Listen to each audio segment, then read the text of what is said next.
Okay, I think we're back. Yo, thanks for luck. Is the music background music should be pretty low. I don't really want it to be competing with my voice, like, at all. Let me know if that sounds good. You don't hear it at all? Okay, hang on.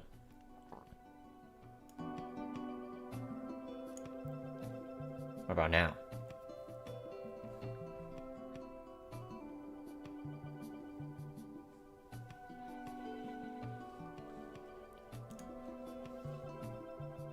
There? Okay. Again, it should be, like, fairly in the background.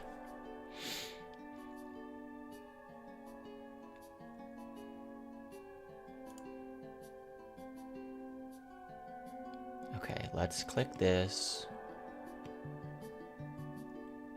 And then let me pull up. Look at this circle. Look at how fancy. I don't think I need this anymore. I can minimize this. Actually, I'm gonna pull the chat over, I'm gonna pull the chat over in the submarine.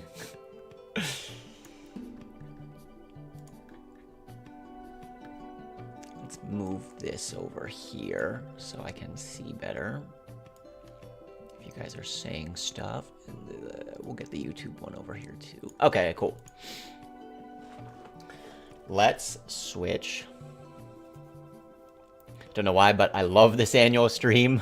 It is so much fun. I have a lot of fun going over the different things. So let's get it started. Here. Hopefully you guys can read the Excel. This is my 2025 financial Excel spreadsheet that I use to track all of my finances. And I'll just kind of go over the stuff real briefly again, just people might not have seen it before. I have kind of a receipts tab where I will put whatever the line item is, and why did the music stop? Let me throw that over there. Okay. If I hit export, it actually goes out of Excel into a CSV file, where it's just kind of used as a container there. I can add certain items to the list. Yeah, the Twitch bucks was the last thing I entered this year. And then I can also click another button to insert like a paycheck, because those are always the same. You don't necessarily need to do this with macros. I do, but you wouldn't necessarily have to. Either way, when this stuff gets exported, I have a list. If I add things to the list, these are things that, like, if I would enter them again, it's gonna know what category stuff to put it in. So if I would get 12 grain bread, it knows that's food groceries. It's an expense and it came from checking. So you just know those things.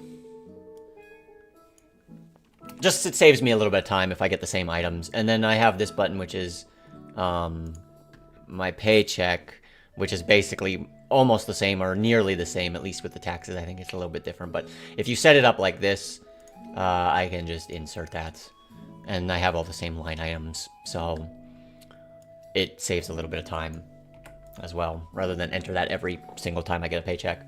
But you don't have to do that, and you don't even have to have this receipts tab. This is where the magic happens. The raw information is basically every item in date order. Oh, this would put it in, if I hit this button, it knows to put it in the right order too, for like the dates. But yeah, then it just comes over into this raw data tab, and I have created a template if you guys want to use this setup. You're like, man, Runner Guy, that's a good setup, I want to use it. You can use a simpler one that doesn't deal with the receipts, and it just deals with entering the stuff on these line items. I have created expense tracker, a spreadsheet that basically does, look at all you people that are watching it. it basically explains how this works. There's even a YouTube link here. I made what is it called? It's not private. It's not public. If you have the link, you can watch it. But essentially, you can just unlist it. Thank you. I kind of go over how it works. And then I put in some example stuff, but it looks... See, this is like exactly the same layout, right? And then you can put your paycheck and stuff in here too. And then these formulas and things are going to just work like as my stuff does too. So some kind of cool stuff that you can use. And then you can tweak it or edit it however you want to if you want to download it. So I think that's cool. You went to Burgatory? Yeah. Yeah, early. I always go for GDQ at some point. Yeah, it's really, really good, the burgers there. I always get a burger and a milkshake. In fact, I've already went this year as well. It's the 4th, but we'll see it next year too. I just switched to Monarch a month ago from Fidelity Full View. Liking it so far. Is that an app? A lot of apps, I don't know. For me, I like the Excel. I want to get my stuff into Excel because I feel like then I have full control over it. But you might be able to like export stuff too. I don't know what all the stuff you can do with yours is. But mine's basically manual, which kind of sucks. It is manual. A lot of this is manually importing, but it doesn't take me too long. I probably spend, people have asked me, I spend like an hour or two a month just kind of entering the stuff in and then making sure that the balances work out. We'll get to the balances in a second. But the things at the top, you know, date, obviously, the date that the interaction happened, the location, wherever I ended up getting the thing, what the price was. Some things like have units. So like my heating bill, the gas is usually, I forget what MCF even stands for. The electricity kilowatt hours, you know, a lot of things like at a grocery store will have ounces of peanut butter or ounces of pasta sauce, pounds of pounds of apples. So that's the quantity and the unit. Because I have another one for unit costs. I can see like if a grocery store used to give you a 16-ounce box, but now it's a 14-ounce box, but it's the same price, I catch them on that shit. You know, I know immediately, right? Well, I wouldn't know immediately. I would probably know. And then what item I ended up getting. And then I really like the 2-category system.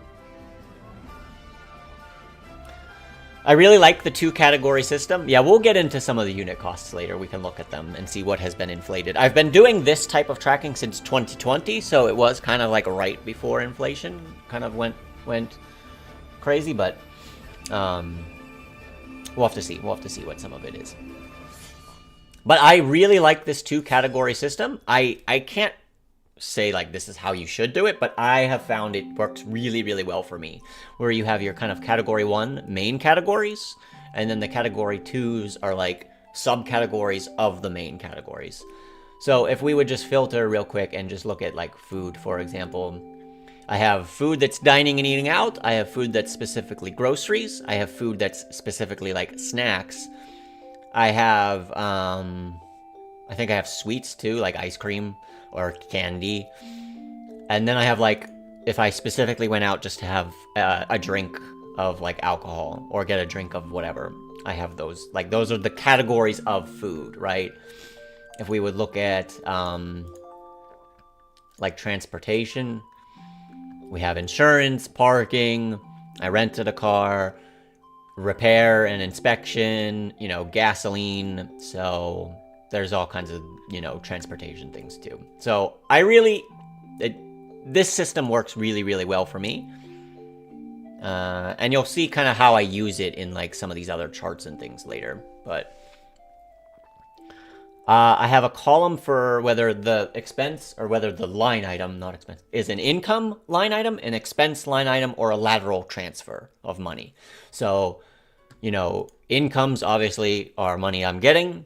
That tends to have a money to an account rather than a money from account. expenses are almost always money from, but there can be some weird, like, different things, you know, that are a little goofy. And then usually, like, L is lateral move, where the money went from one account to another account. But it's not really an expense, right? If I put $500 into my brokerage account, it's still my money. I didn't spend it on anything, but I moved it from one account to another. So that's typically how that works. Yeah, basically those are transfers. I just called them L for lateral. You could call it T for transfer if you wanted. So if I got a candy bar from a vending machine, that would be category 2, subcategory of food. I would put food sweets, probably, if I got specifically a candy bar. I would put that in like a sweets. You could call it groceries, but groceries to me are like specifically like I went to the grocery store and these are things to like make meals or have, you know, at home for putting things together later. So you can categorize, there's a lot of different things you can do. I say just like try and be consistent with how you label things. Like these cheese crackers that I get, I always just label them as a snack. It's like, I kind of do put these in like with my lunch frequently. Like I'll have a sandwich and I'll have some of these. It's like I could put it in groceries. Most people would just put this in groceries. And actually, the Google spreadsheet, if you want to, like, most people don't want to split out Aldi like this. They're just going to do, you know, 2/1/2025, Aldi. The whole cost of it, whatever that was, $45, $46, one. They might not even want to do quantities in units and just say groceries. Like, that's their line item, right? And then they do food, groceries. Am I spelling that right? I don't know.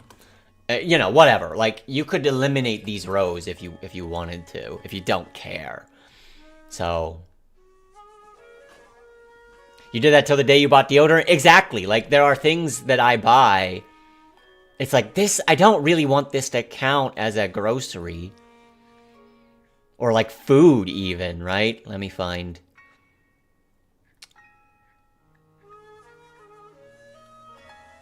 Let me find something where that was like the case. Wow, I'm scrolling so far. What?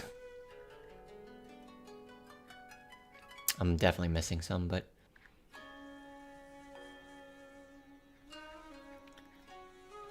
Usually Walmart, I get other...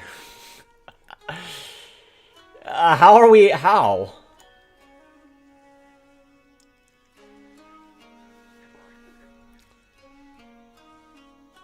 Okay, Walmart. I got vitamins. I actually put vitamin. You could put vitamins in groceries. I put that in health and like medicine.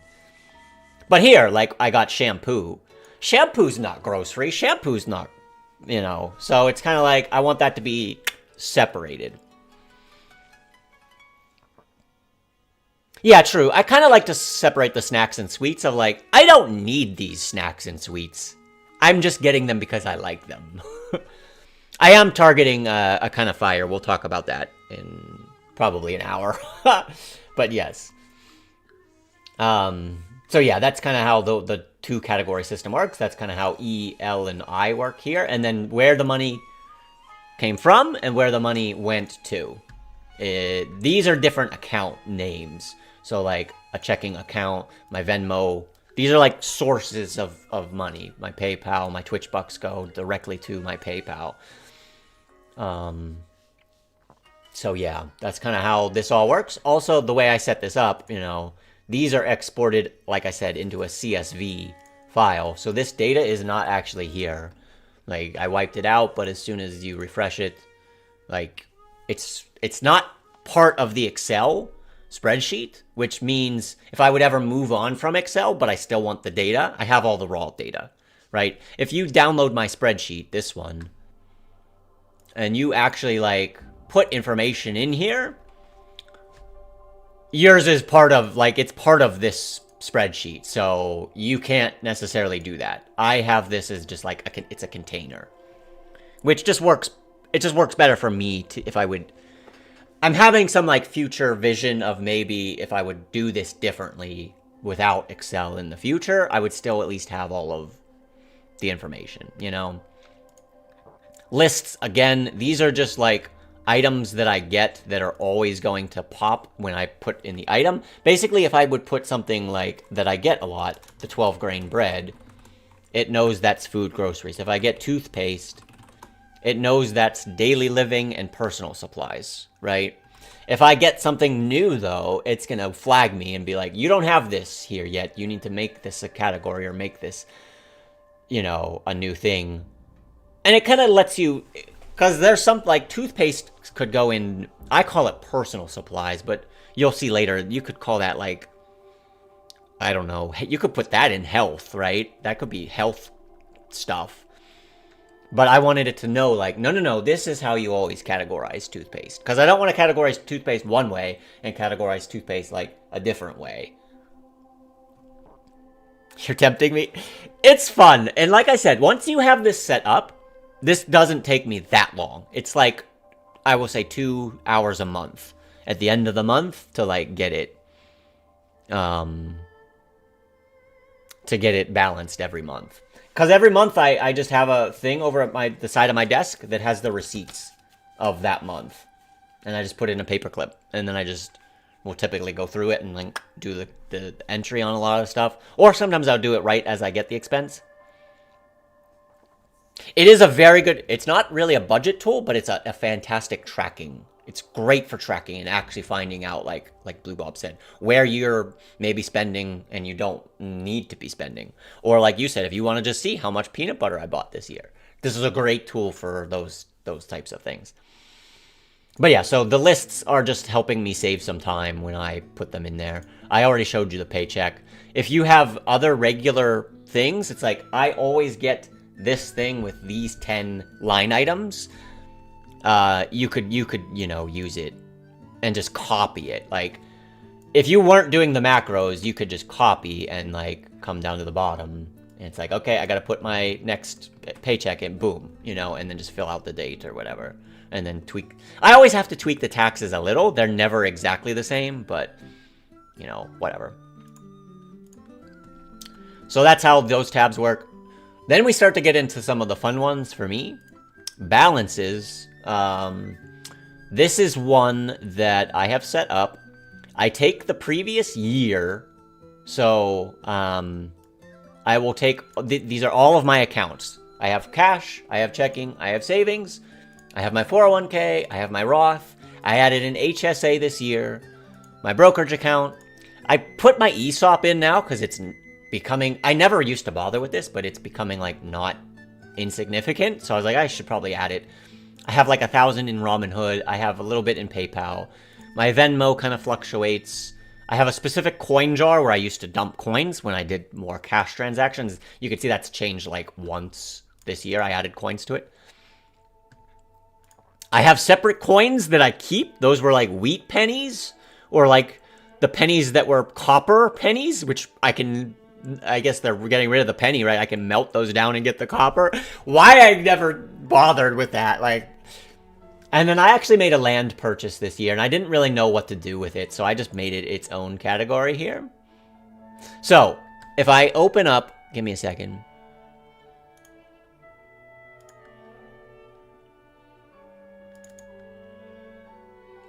This is 2024. At the end of 2024, I take all of my balances from December, and then I just bring them over to, you know, the previous, whatever those were before.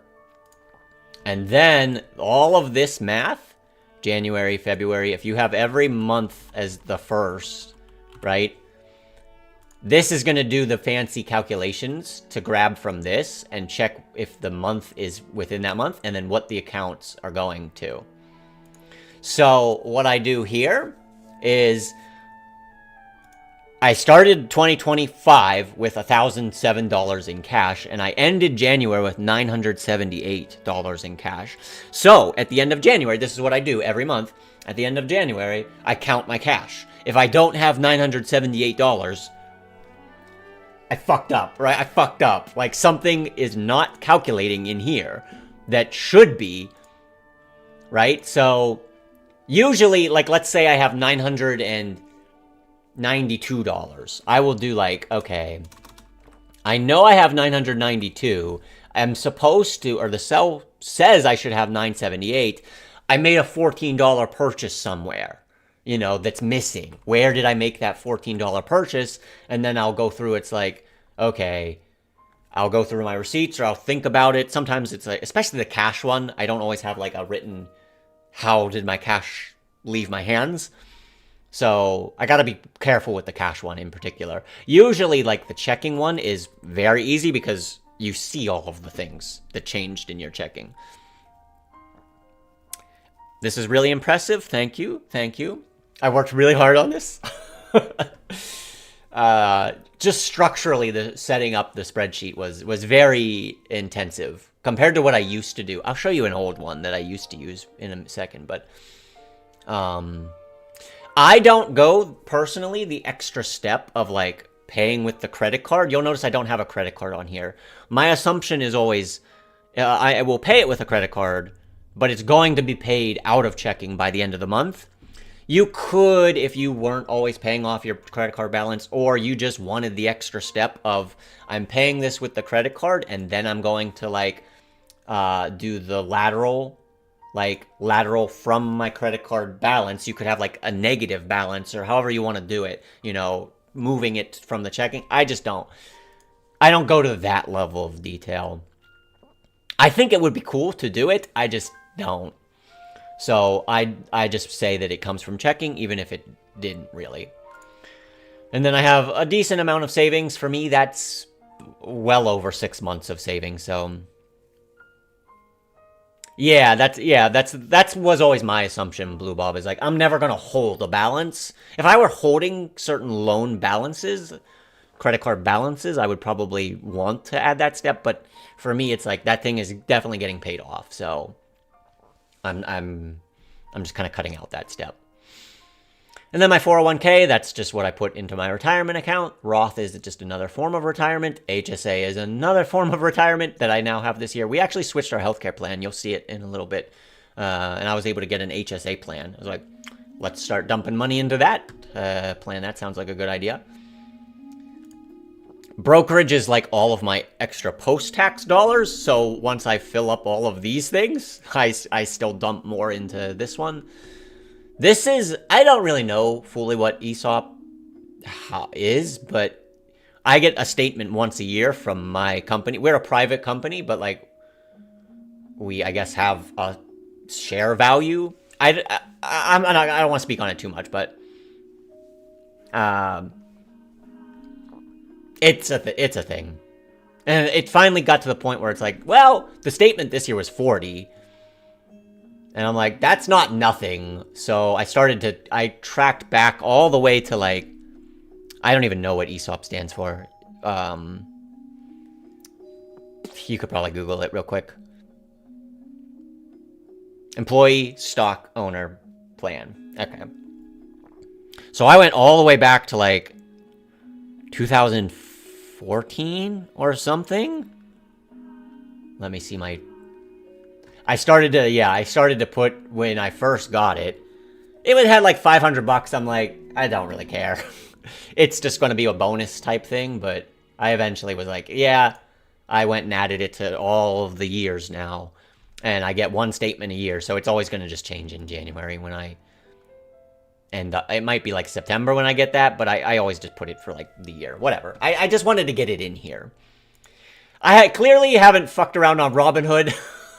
I used to just be like, I'll gamble a little bit, basically. It was fun for a little bit, but I don't have the time to be looking at stock charts and, like, make it so whatever.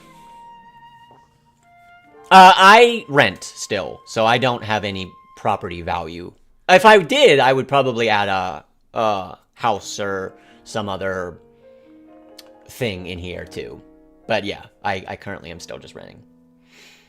I have my PayPal, which I don't really like to let my PayPal get big. You can see, like, typically once it gets up to 1,000, this got a little high for me. I really don't want it in my PayPal. It's not doing anything for me in PayPal, so I usually try and get it out of there.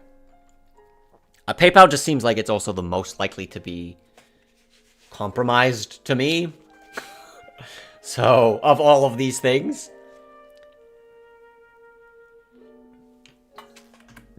My Venmo just kind of fluctuates as I get different people owe me money, or I paid someone with something and then they have to pay me back or whatever. And I talked about the coin jar and the keep.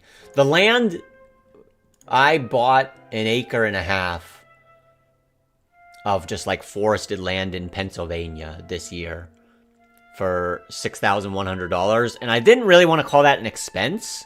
I did it originally. It was just like, that's a $6,100 expense.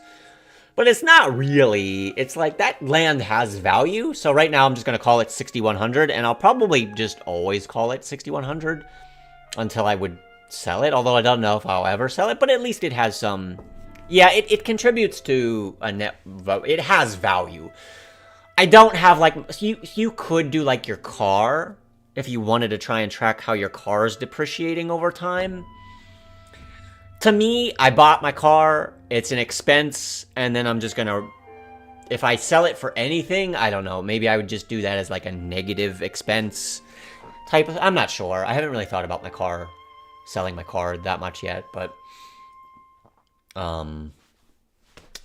you could do a bunch of stuff like that though, that have some value. Typically for me, it's like, if it has some value, I don't really care unless it's, this is kind of not insignificant, right? If it's $1,000 thing I buy, yeah, it has $1,000 or $800 of value still, but I don't intend to ever use it that way. The land, so the thing about the land, my parents had an acre that they weren't really doing anything with and didn't really want anymore. And they were like, do you want this? And I was like, yeah, okay, I'll take it. So they gave me that a couple years ago. And then this year, I got a letter in the mail that said one of the adjacent properties was selling. And they sent letters to all of the like adjacent properties to it, and I was one of them. And was like, do you want this acre and a half? If you do, like, put in an offer. And I kind of thought about it, and was like, I can't really do much with the 1 acre I currently have, but if I have like another acre and a half, now I have 2.5 next to each other. It's like, maybe one day I could do something with it. We'll see.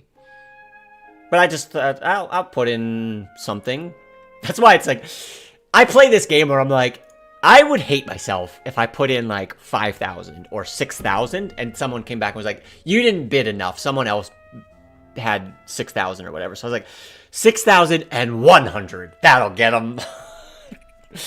So that's me just being, I don't know, playing a weird bidding type game. I don't even know if anybody else bid on it. Playing Wind Waker auction, yeah. I don't know. I could have probably got it for like 5,000, but I kind of would have hated it. Yeah, it's basically the points bingo. Yeah. It's how I think about doing points bingo. It's how I think about doing these types of things. That's such a good analogy. But, yeah, so see how these are highlighted? At the end of every month, like I said with my cash, I check to make sure that that number makes sense. My checking, okay, this is what my checking account says I have.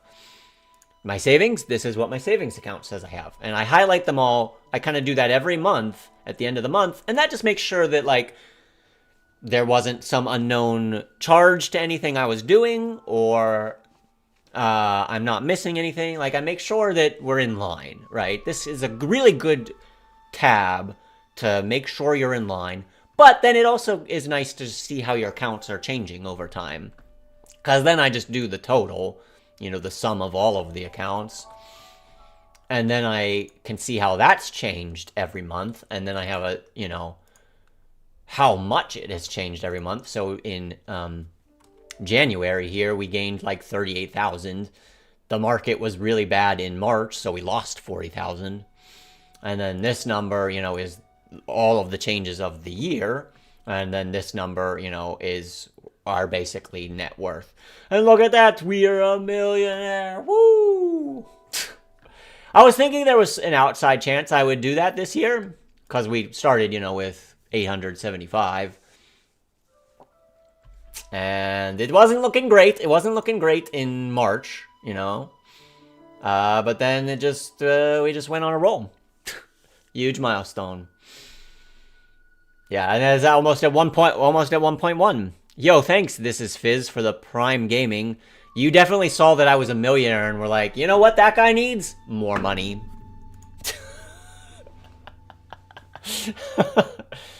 This is why you shouldn't be subbing to me. Like, come on. Does anybody really need their liver? Sell that and donate it to me. So that's kind of how this tab works, the balances tab. I really like how that one shows the totals and things there. And like I said, I do keep track of these accounts month through month and make sure they're, the right number. These next two are new from last year. I did not have them. Actually, Blue Bob in chat sent me... I had given him this template, I think, right? You had seen this template from me and then made some tweaks to it yourself. And then you said, here's what I've done with your thing. And I said, I like that. I'm going to add that to mine. Yeah, Robinhood is basically just cash. I don't have it invested. It's more like my gambling money. If I would ever want to be like, I'm just going to put $500 or 400 of those dollars on a stock that I think is going up in the next month, but just, or like the next 5 minutes, right? Like I look at the things, but, so yeah, Blue Bob set these ones up. This one is a savings rate, which is the actual money that you're saving. And I was kind of struggling to make this one work because I don't really make savings, like, there are some savings where I do quite frequently over, like, the same course of time. But then there's other ones like my Roth where it's just like, I dump it all in at once. And so my savings rate that month is, like, insane, right? My expenses, or, like, my net income for that month was 4,800, right, in March, but I put 8,500 into savings. So it's kind of, I thought it was a little bit weird, this one. I was trying to do some stuff with net savings or gross savings with that one. I could still see some value to it, especially like the total at the end is more like, kind of makes a little bit more sense. But I thought I liked this method a little bit differently. It basically takes my gross income from my job, takes out or adds what the employer adds. So I have my gross, and then there's a little bit more of like whatever they've added to my 401k. I take out all of the taxed stuff, and then that gives me like a net income. And then I have other income from like Twitch and those types of things. So this is like the true net income of each month. So then I have net income and gross income. And then, because the gross is basically just adding the taxes back in. So I have gross income, and then I have expenses, gross expenses. But then I take the taxes out of those, because I'm counting taxes. Taxes are weird. Like, I'm counting them as an expense. But I don't really want them as, like, a net expense. So this number is the actual amount of money I spend every month. Like, on things.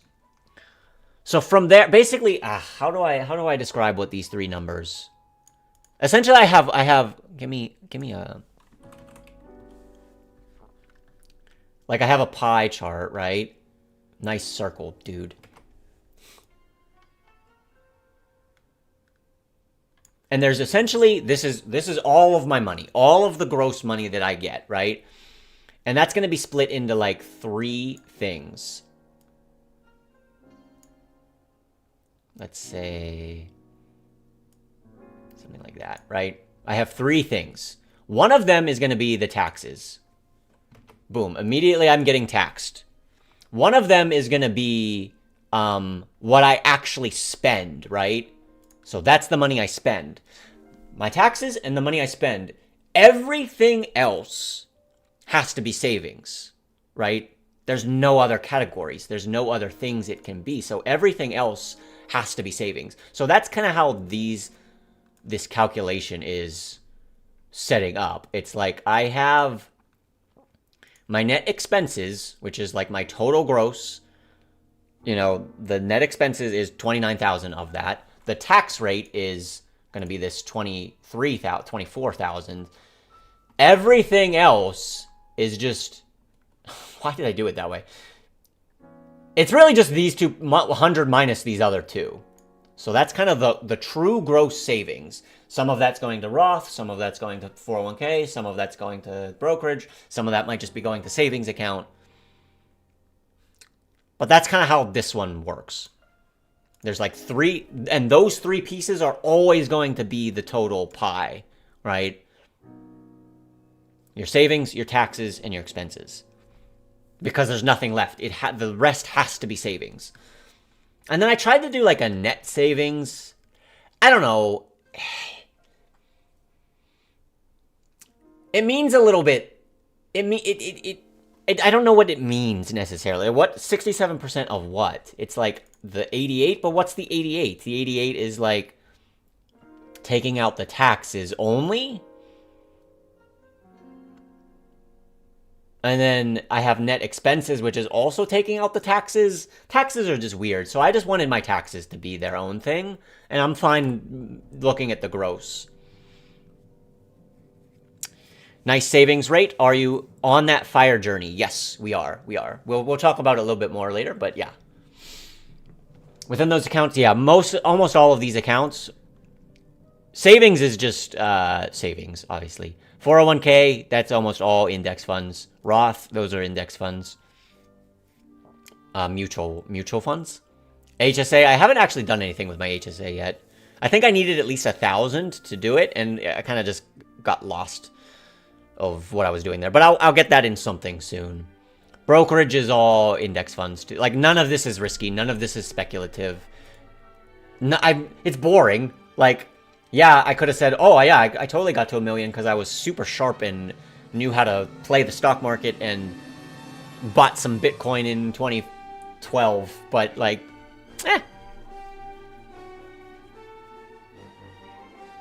Yeah, we're not YOLOing options. We're not on Wall Street bets. But yeah, I liked adding this savings rate, and then you can kind of see each month, most of them are around like 50, and as an overall average of all of the months, 52% gross savings. So of all of the money I make, 21% is going immediately to taxes, right? 21 point. Yeah, that's right, figure. Millionaire guy. 21.4% immediately gone. And then, you know, I spend about 26%. So the fact that I'm still over 50% of all of the money I get goes to, like, saving, investing stuff. Dramatic music, yeah. This was supposed to be... This is called 3 hours of relaxing Zelda songs to chill, study, and sleep. Who's sleeping to this...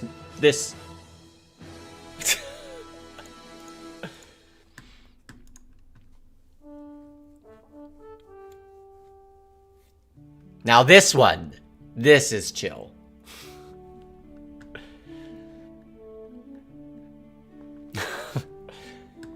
So yeah, that's the savings rate one. Moving to the months, this is just a pivot table that goes again and looks at all of this data and says, okay, whatever you labeled as income is going to get put into here. These are the main category 1s, and then these are the category 2s. So everything you put in here as category 1 with an income is going to end up popped into here. And then if you call it income, it's either gross, interest, Twitch, or YouTube, you know.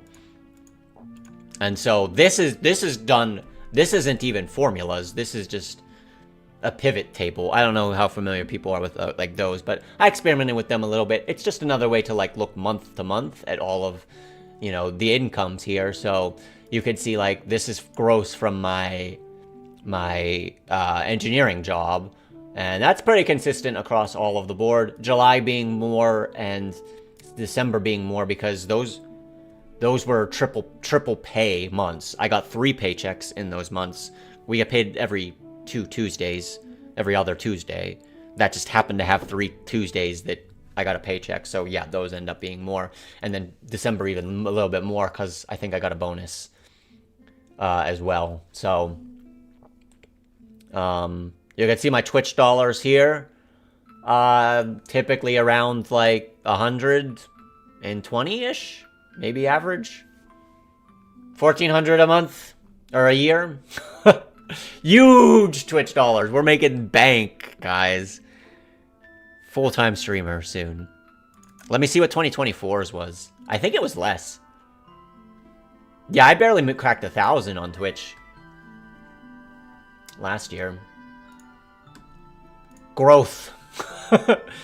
And I got paid 3 times on YouTube. I think YouTube you have to have at least 100 before they'll pay you. So like that's why I just don't get anything, and then all of a sudden I get 100 again. So really my stream stuff has made 1,700. Insane growth. And then these are all just the investments, the different investment accounts. Basically, once a month, at the end of every month, you'll see I have, like, these lines, which are basically the gains for the year. Sometimes they're positive. Hopefully most of the time they're positive. But, like, in March, that just became a big negative, you know, right? The interest, obviously, was still good, but these accounts might have lost $20,000. So at the end of every month, I log on, see what it did, and then I just plop it in there so that it can kind of, you see how it is, you know, each month. But yeah, I think this is the 3rd year in a row that my investments made more than I did. 3rd year in a row? 2024, definitely. 2023? Let me check. 2020, yeah, 3rd year in a row. 2022, definitely not, right? 3 years in a row that my investments, yeah. 2022, we barely made money. This is funny. With all the investments being down so bad. But, I mean, that happens. That's why I'm not in anything. It's just like, I just weather the storms. But yeah, 3rd year in a row now that this is more than this. Also, we're over... Dude, we've made so many milestones. This, I think, is the 1st year? No. Did I do this last year, too? My gross in... Okay. Never mind. I made 6 figures last year, too. I kind of wanted to not ever make 6 figures and just say I retired without doing so, but... Whatever. Whatever. I do make over 100,000 now at my engineering job. Ask for a pay cut? Yeah. Become figure 6. Become runner guy 248. A couple miscellaneous things here. I think my fantasy football last year, I got $105, so I'm like, I don't know where to put that. I could put that as negative expense, but I usually just put it as an income. Oh, this was, Triforce, you'd have a line here. You'd have a line here of $300, I think. This was the Bingo Brawlers tournament where we got a small amount. And it's like, shit, I don't know where to put this. I guess I got to put it as income, right? And then I think I got 100 probably February 4th, my birthday, I would guess. And then I usually just put my federal tax return in here too, although I don't really know where to put that either. I guess it's income. So that kind of, oh, there's always a federal tax there. If I get money back, if I don't owe more. Incomes are pretty basic then. The expenses are a lot more detailed. And you can be as diverse with your categories or as simple with your categories. We kind of talked about like the food one before. And you can see like the food here. 2,700 on food, 1,400 of it from dining and eating out. Man, dining and eating out sucks. It's just so hard to go out and not spend a ton of money. Especially if you're on like a vacation. Like here, these 250-ish ones, those are all trips. Those are all just like, how am I gonna... I mean, some people do. Some people are really good at like going on vacation and still going to like the grocery store and like making small things. It's like, typically, I will eat at home. Like, you see some months have, like, $14 or $36. It's like, I might have gone out once or gotten, like, a pizza once or something. But when I'm on vacation, man, it's almost impossible for me. I'm just like, I'm on a vacation. I'm going to go dine and eat out. Or, like, this week at AGDQ, right? Like, I'm not gonna eat dinner. I'm gonna go eat with other people. So I go to Burgatory, I go to this kitchen, I go to Proper? That's a, what was that? That was that pizza place, I think. Went to Hofbrauhaus, went to Gaucho, like, just went to different places. To like, all of this happened within 10 days. Considering you put so much in your retirement accounts, I'm surprised that's all you get back. Oh, with my... I have, I get hit with some other things, Blue Bob. I get hit with... I know it's probably a little bit different if you're in Canada. I also get hit with... I mean, the Twitch earnings I get hit with, because I'm not doing anything with those. It depends if that becomes, like, a net income or not. I also get hit with dividends in this brokerage account. There are some dividends that are like capital gains, and there are some dividends that are regular income. Like the regular income's getting taxed at 22%, and the dividends are probably also even getting taxed at 15%. So that's kind of bad in terms of like taxes. That brings, yeah, I'm not withholding on any of those things, so that's where I end up getting like really dinged. No dental? There was some dental stuff this year. Not too much though. Not like years past. We still have some work to do at some points. There's some issues I'm still dealing with, but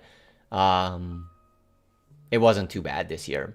Last year was like 4,000 because I had root canals done. My dental, this was 2024. Yeah, I spent $4,400 on my teeth last year. So, massive improvement. Also, my benefits now, basically nothing compared to, because our office switched to a different plan, where like now, they're basically paying most of it. So that's a huge benefit. It used to be like 3,000. Now I'm only paying 700 for my health insurance and stuff. And that's what allowed me to get the HSA, which means I'm basically putting another 4,300 pre-tax dollars. So that's saving another, let's just say that 4,300 would be at the 22%. Like, that's saving almost another $1,000 of dollars that don't need taxed. Yeah, I had 2 root canals, and it was brutal, man. Yeah, HSAs are really nice. I'm going to do that as long as I can, I think. But yeah, you kind of just... the daily living ones are always kind of... I never really know how to do, like, certain supplies. Like, I have office supplies, I have personal supplies, I have maintenance supplies, I have cleaning supplies. I don't know, what are you guys' thoughts? Like, for me, personal supplies is typically something I apply to myself. Like, toothpaste, or soap, or deodorant, or shampoo. Cleaning supplies is more like for the apartment, right? Like, toilet bowl cleaner, or dish soap, or those types of things. Maintenance, I tend to call that, like, trash bags, maybe. Light bulbs, batteries. Office is like pens or notepads, which reminds me I need to get some notepads, maybe. Do I share this template? Yes. For anybody that's not here or hasn't seen it yet, you can basically use... I'm slightly modified. This one has a little bit more bells and whistles with some macros, but...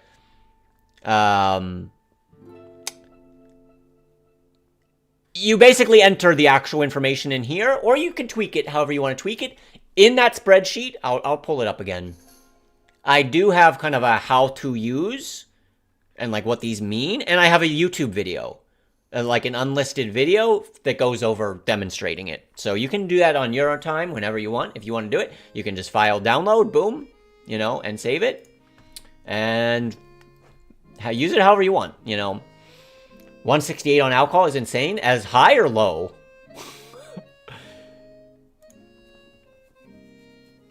Does that seem high or low to you? I feel like that's, yeah, low. Because I've had years, God, insanely low. Well, okay, here's the thing. This is another category difference.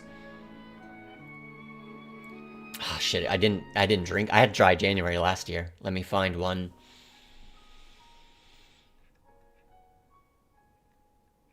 I'm embarrassed to say mine. It's been a thing for me too. One night of drinking? No way, not for me, man. Shit, let me... Here. No. There's certain times... Like, okay. If the purpose of going out was to get food, and I happen to have a draft beer while I'm out, I'll sometimes put that beer in with dining and eating out. If the purpose, like this, was to go out and get drinks, like I have 4 drinks, and I happen to get a burger, I'll still put the burger's not alcohol. But the point, like the taxes and the tip, I'm putting is out, like the purpose of that, what's the word?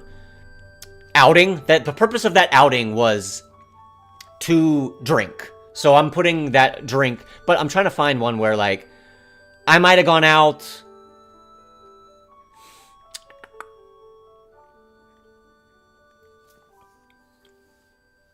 The majority was for the drink tax. Yeah, taxes, it's like, yeah, that becomes, I want that in the alcohol section.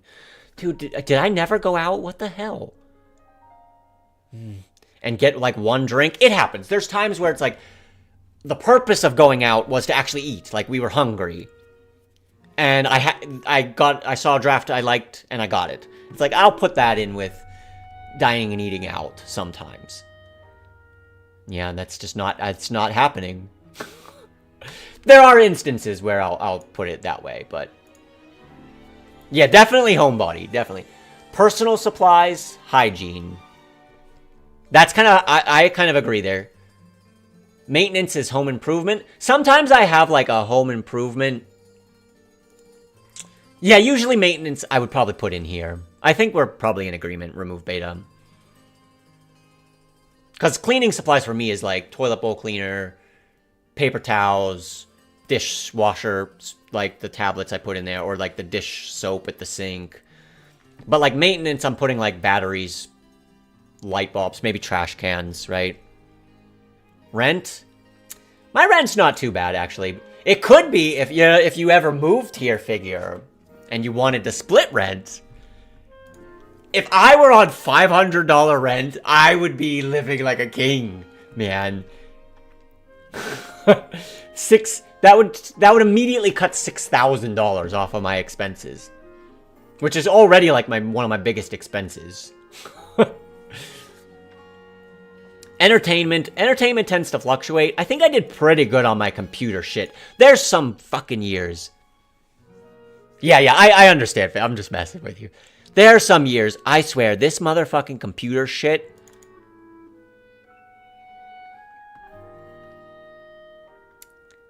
Like, I just buy stupid shit. 1000's wild? As low? I guess most people would think that's low. I don't know. I mean, if I got a roommate, it's 500, which is crazy.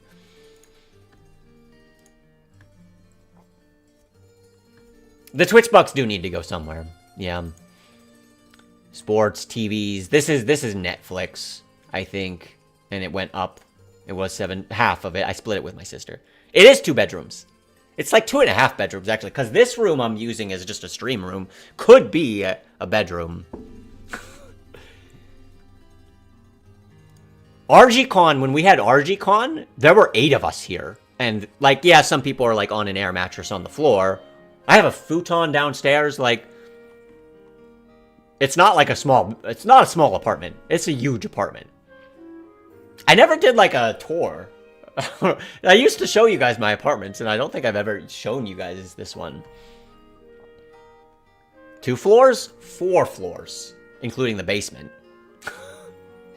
Basement, first floor, this floor, and then there's another floor upstairs.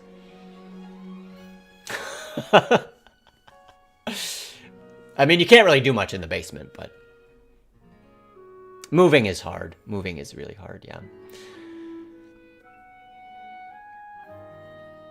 We're getting close to retiring, yeah. The net worth, we went over it earlier. We are at almost 1.1, starting the year at 875. So, good year for that. We are a millionaire. Woohoo! I don't really know too many of these other expenses. We kind of talked about the vacation travel one. I never really know what to do with that one and dining and eating out. Because, like, if I go somewhere, typically the vacation travel is specifically, like, airfare and, like, hotels. But, I will still go out to eat, but I'll put that here, which is kind of like on my vacation, but I separate them. So vacation travel is typically not like what you would expect. I have been spending that's probably not out of the ordinary. Like, I've had trips to Europe and stuff, so it's been a lot recently, which is fine. I like spending my money on vacation and travel. That's almost always been several thousand, so I don't have an issue with it. Honestly, I don't really have an issue with anything here, because, like, it is what... there's nothing I see here that's like, ooh, I gotta really cut back on that. Dude, I spent a lot on clothes. Oh, that's all shoes. Running shoes. These are all running shoes. I separate travel and transport. Tickets and Ubers. I would put Ubers down here. I rented a car. I put that down here. I put fares and rideshare. Like, I put that all down in transportation specifically.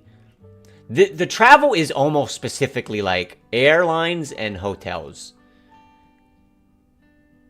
And I don't really know what else. Did I have a drink the day I hit 1 meter? I didn't, because you never know the way some of these months go. Like, I would hit it, and then I would maybe miss it the next month. And then it was kind of like, you know... in this range. It ended up working out like 3 or 4 months in a row, so I was like, okay, I'm fairly safely above, but like I might have had that drink and then like next month we're back under, you know. So is now a good time to show off the racing shoes. Remind me for later when we're on the running Excel spreadsheet. We'll get into it. Just means more drinks. A 90K dinner. Yeah, we're gonna go I don't even know where I could go in Pittsburgh. I'd have to take like the entire GDQ. We'd all have to go out. I have to just spend it on everybody. Yeah, I mentioned the healthcare, which is a huge benefit to me now. A lot less. I think if I would visit the doctor more, it would probably cost a little more, but also, we got really fortunate I barely had any prescriptions this year. And I bought some contacts. I've been wearing my contacts a little bit more now. We got pretty fortunate on the dental stuff. Like, all of this was quite... What was that? Oh. I ran a marathon this year, and I got a massage. And I was like, where should I put that? Because Brittany was like, I'm going to get a massage. Do you want to come along? And I was like, you know what? Sure. Why not? After the marathon. That did feel good. That was nice. Because I was pretty beat up. My legs were pretty beat up. I put that in health. It's just like, what am I going to call? There's always ones like that that's new to me. And I'm like, how should I form this category? You know, I put it in wellness. I don't know.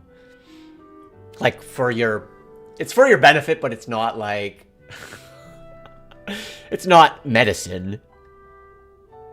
Yeah, these are so low.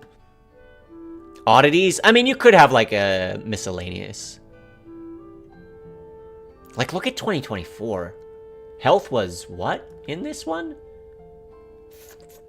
Not even 1,400. That's crazy.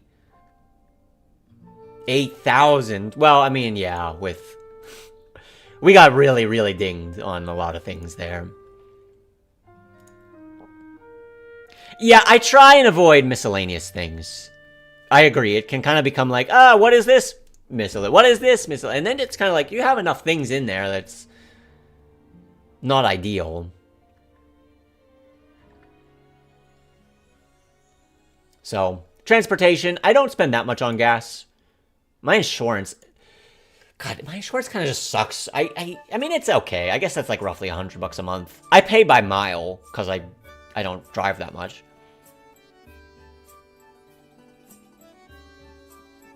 Throw it in the closest. The beauty of this setup is I can go back and change. If I decide I want to do something a little bit different, I can change it, you know. It's not that hard to change, and then this will automatically re-sort them and recalculate the numbers. So that's cool. Yeah, I pay by mile. I think it's like $2 a day. So no matter what, I'm paying like 60, and then it's like 10 cents per mile or something like that. So it tends to work out pretty well for me. And then they just, whenever the balance gets low, it just refills with like, it was 150 and then they changed it to 145 and then they moved it to they just take out whatever. And I'm like, yeah, sure, fine, whatever. That's why that one's kind of jumpy and inconsistent, but... Are there examples of things you don't record? I record every penny. Every penny's in here. Like, these are all to the penny. Nothing is not recorded. Okay, I'll say, there are times where, like, when I re-up my, I fucked this one up in 2024, or, like, 2023, maybe? There are times where I re-up my, my professional engineering license. That costs, like, $100 to reapply for that. Every 2 years or something. If I pay that 100, my company is going to pay me back. Like, I'll get reimbursed for it, but if that month they haven't done it, I want the end of the month to make sense, so I'll do, like, this month I paid for it as, like, some miscellaneous thing. The next month they paid me back, so it cancels out. But if that happens in the same month, I don't record it. I also, cap of votes, we talked about earlier, when I pay for something, I pay with a credit card. I don't put the credit card balance. And then, like, I don't have two steps where I pay with the credit card and then I pay off the balance. I just assume it's getting paid off and it comes right out of my checking account. That's not actually true. Most of these are not actually coming out of my checking. I'm paying them with a credit card that I then pay with checking. So I kind of skip that step. You wouldn't have to, but I don't record that middle step. I would like to go to SGDQ. We'll see how my vacation time plays out. I don't know anybody that's going to be at the event, typically. And it's like, I tend to want to still do OOT stuff. I don't know. So it's a little bit tough, but I could still maybe see going for like half the week. Or even 3/4 of the week or something. We'll see how it plays out. I wanted to go... It was like 2 years ago or something. And the stupid thing was like $500 for the flight. And it's like, man, a direct 2-hour flight to Minneapolis was really, really expensive. But anyway, that's kind of this tab. We spent a lot of time on this one, but it's got a lot of information. I'm not really thrilled with any of my charts. Yeah, but like, I don't know if I would want to do that figure. I feel like I like to do things that are just kind of like the OT charades. It's like, yeah, you could do that with at Jaws house, but like, I like that to be at the event, you know, and anybody can come. Same with like the Family Feud stuff, you know. It's like we could do that, but it's also nice to have that be like at the event. I'm not thrilled with any of my charts. These are kind of each of the main categories. Like, food is broken down into the alcohol, the groceries, the dining and eating out. Transport, like, I never look at these. They can be kind of neat. It's like, okay, I put it together, but I like seeing it like this, personally. This type of format, visually for me, is really, really...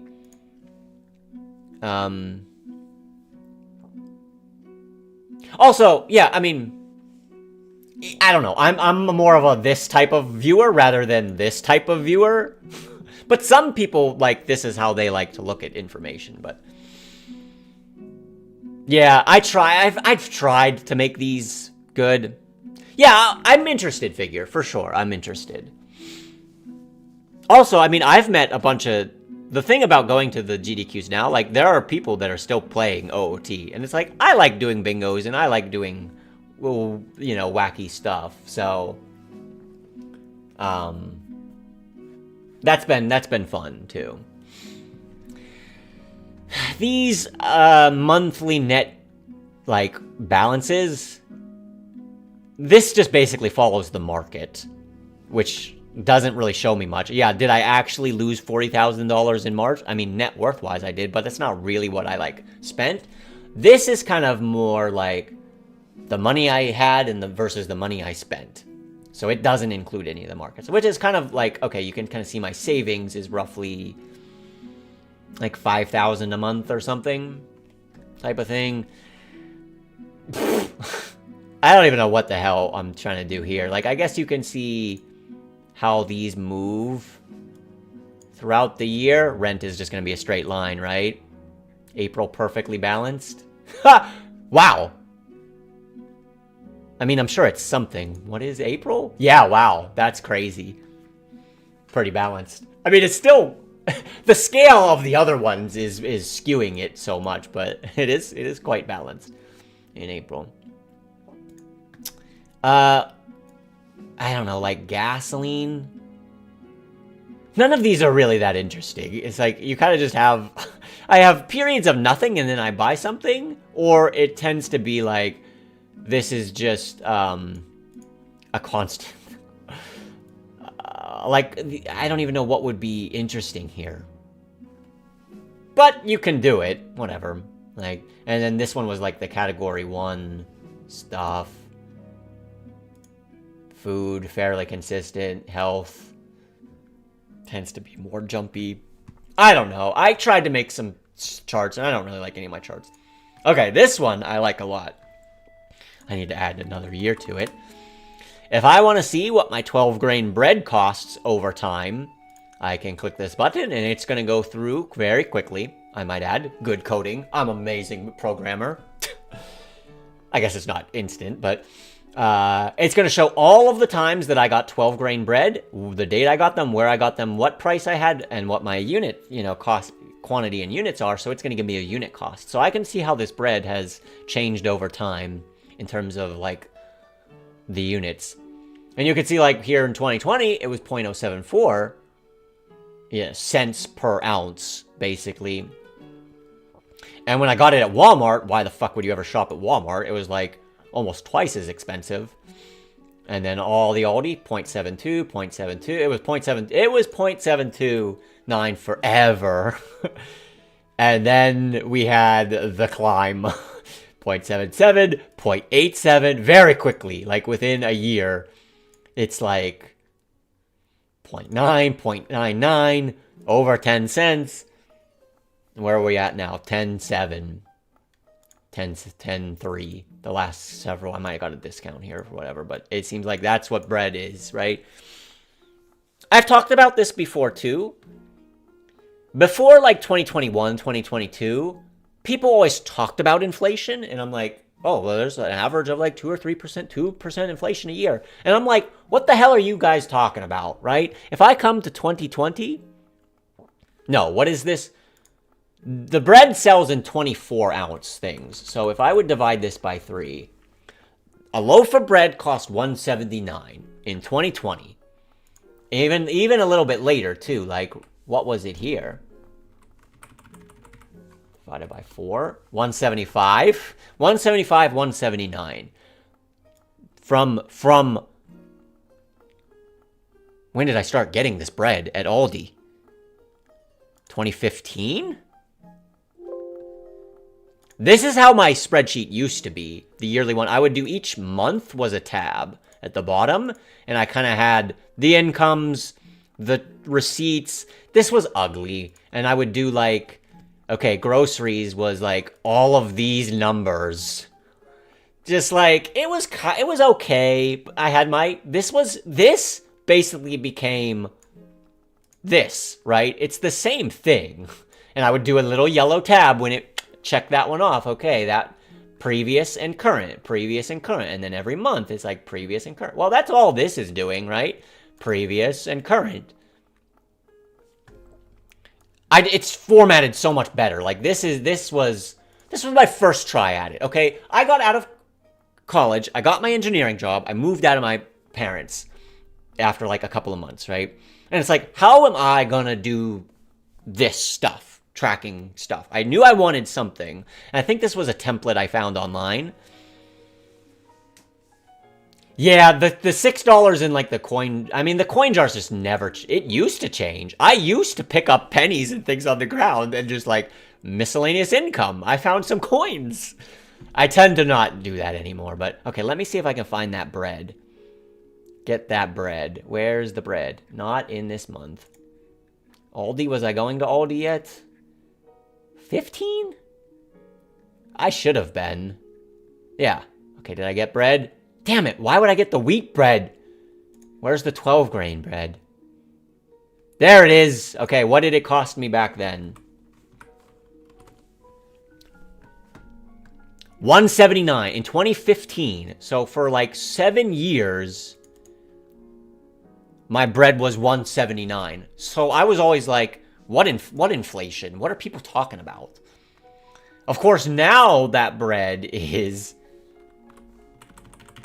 What's this? 3, 4, 3. Now my bread's $2.59, right? $2.59, and people thought for a little bit like, oh well, bread's gonna go back. All of the things are gonna go back down, right? It's gonna go back. Bread is never going to go back down. Never. This is now the price of my bread. Always. It will never be $2.19. It will never be $2.39. It'll never be $2.09. It will never be $1.75 again. This is bread now. And maybe bread becomes $2.59 for 5 years again. I could see that happening, but not right now. Like that. This is the new bread, and this is one item, right? This obviously happens across all of your items, but just to isolate one so you guys can see, the price of this bread that I got at Aldi literally was $1.79 or $1.75 for 7 years. I kept getting raises every year. I kept making more money every year. My bread stayed the same. But, you know, now it's just not, we're not in that world where it's that way. It has kind of... The last, like, 2 or 3... It got to, like, 9.9. 10.7. I mean, that's still a decent jump. Does this take into account the global USD value? No. I don't track any type of, like, what...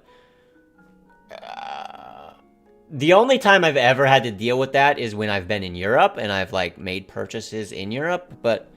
for the most part, it's kind of just like, I'm comparing USD to USD always, so whatever the USD is. I can't really think of any thing that I would have here that I would want to, or need to be, like, tracking that or checking that. Maybe if my plan was to, like, go retire in, like, the Philippines, then I'd be more interested in, like, what's the US dollar doing versus those. Or whatever their currency is. But, like, for me, it's like, it's all just gonna be in USD pretty much always. Pick up pennies again? Maybe. Where are we at? So, yeah, unit costs. This, you can obviously put any item that I've ever gotten is here, you know? You can look up... Oh, sick. It actually shows me, like, the things. How gasoline changes. Ooh, yeah, there's probably a lot of those. It's thinking... Gasoline definitely is an up and down type. Gasoline will go back down, right? Yeah, PDT. I mean, it's a lot of people's, like, go somewhere else, you know. This is what is this? Per gallon. This is gallons. My unit is gallons, so if you're using what do you guys, liters? It's whatever liter, you know, it's different, but gas is pretty cheap in the US in general. $2.89 up to $3. stayed at 3. It's always funny when it's around like 3. People were like really not wanting to go over 3. And then as soon as it goes over 3, people are like, well, fuck it. Let's make it 3.5. Right? Boy, man, in 2022, it just crushed past 4. We were at 5 at one point. Crazy. And now we're back at like, yeah, it's back down to 3 and some change. I don't think I've ever had it back below 3 in any of these. It got pretty close. 319. 302. At the end of last year. So, that's what gas is. I don't know that too many of these are like super interesting. These ones don't really ever make sense because it's like there's so many different beers, right? Someone was asking about like the peanut butter or like how much peanut butter you got. You could see like how much peanut butter per year. Peanut butter was 5 cents an ounce and is now 9 cents. It seems like peanut butter's stabilized, at least for the last 2 years. And even if you count like midway through 2023, right? Peanut butter's basically not changing anymore. Dude, everything in this range is just like, it's still a huge jump, right? It used to be, it almost doubled in price. You know? But this is a fun chart, and I can go back to 2020. I wish I could go back further, but I just didn't have, like I said, my old spreadsheets used to look like this. And it just can't really... I didn't have the units, one, so I don't know all of the units, but yeah, kind of just a different setup. 40-ounce peanut butter? Yeah, that's the jar I get. Manually putting in the receipt? Yeah, I manually put in the receipt data. I have some things that help me, like if I put that 12-grain bread, it knows what categories that goes in, so it just auto-fills that. If I would get a new thing, like I would sub to figure, like why would I ever do that? So it's like, hang on, you gotta come up with a category for this item, and it's gonna flag it as like a new item.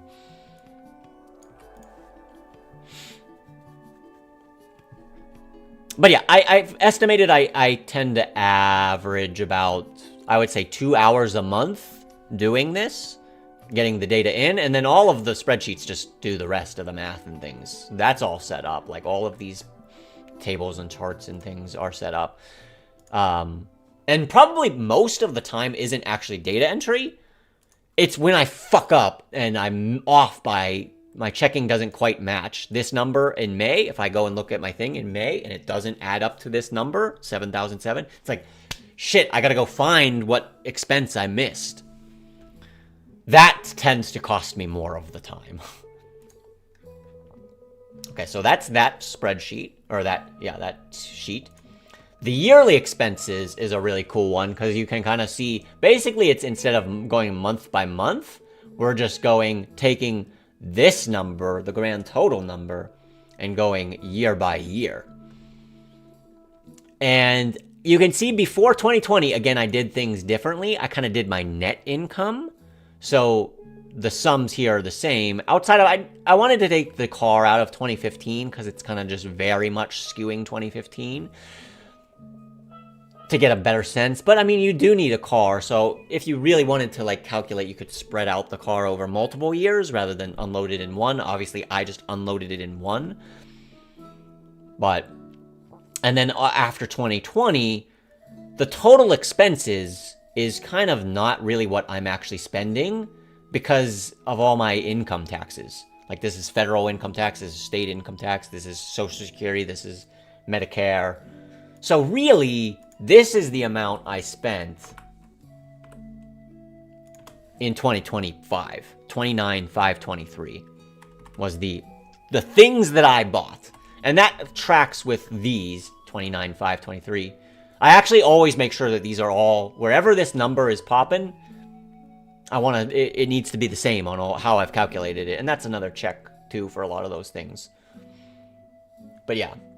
So this one, comes in and kind of does all of those things. So let's go ahead and do it right now.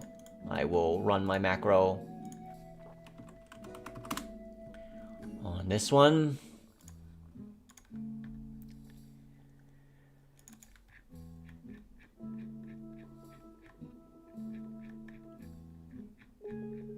Yearly expenses. Let me just run that here so you guys can see it.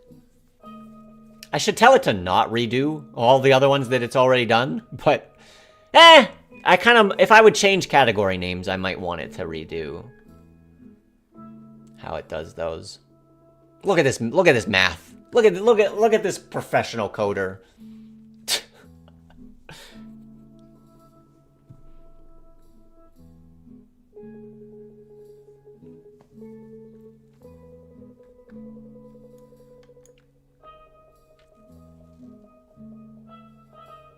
And we'll see if we actually get the correct number or not. Probably not, but we'll see.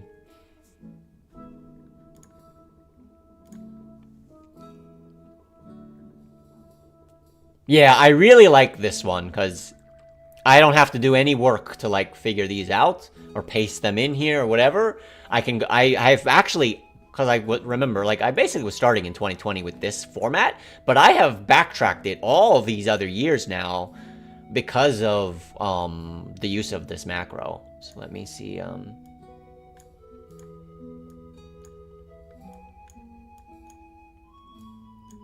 Oops. Okay, so these numbers don't add up, right? 52,665, 16, 53,516, 16. So something's wrong, right? This is where I'll try and do this troubleshooting with you guys. I would have a good guess of what's wrong. Also, sometimes I need to recategorize some of these because some years I did like copay for health and some years I did copays. Obviously, I want those to be on the same line item, right? So here you could see some of the miscellaneous things. Most of it was professional type stuff where I was like, I was paying for things, but then I knew I was going to get, that was lazy. I don't know where this $3 came from. I just couldn't figure it out. Damn, that's when for me to go to that lengths, it must have been frustrating me for hours and hours. But, okay, let me see if I can find out. This is how I would do this in, like, real time. This says 566. Let me see. This number should be this number. 50 to this number.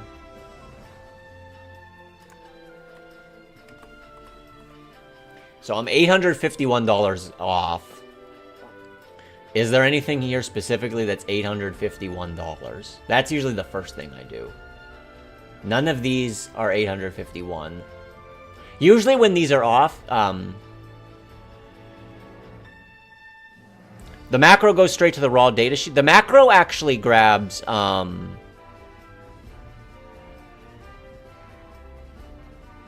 what does that grab?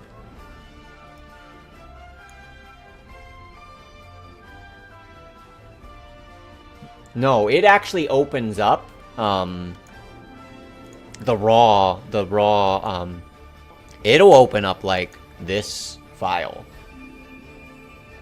and do the math on like the actual stuff. It's not doing like spreadsheets at all.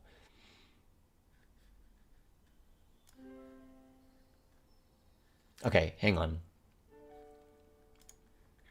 So we're 851. Are we high or are we low? 52.6. We're low. We need to be 800 lower? We need to be 800. No, this needs to go higher. So there's points that are missing. Furnishing, insurance, rent, utilities. Rent, utilities, land. Oh, my taxes. To do the land. So now, okay, I bought the parcel, but I still had to pay, like, fees to get that, attorney and, like, there was deed research and taxes, so that's definitely one of them. That's not all of it, though. It's most of it. 644.75. Whoopsie. The other one's 206.25. There it is. Wellness. Okay, the massage. So what I need to do, see, that's how at the end of the month, if something's not right, I can kind of pinpoint what it is by doing stuff like that. So what I need to do is I need to add, where did I put that? Land in home expenses. Oops.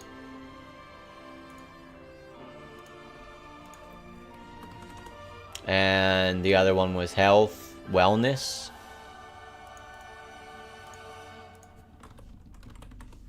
And unfortunately, because of the way I set this up, we're going to watch it do the whole thing again, but that's okay.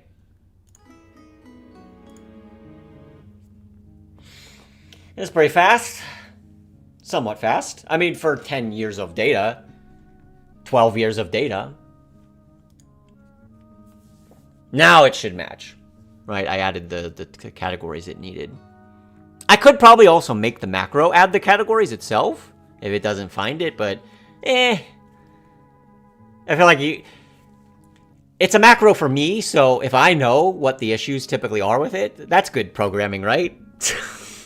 If I know what its issues are, I can just work around them.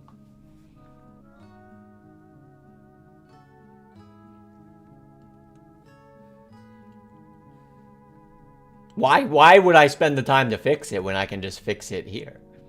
Okay, 53, 5, 16, 16. 53, 5, 16, 16, right? Good. True. Also, how many new categories am I adding every year? Like 2 in this case. And then what was the other number? This number minus this. 25, 29, 5, 23, 92. Perfect. Okay. Solved issues. Good.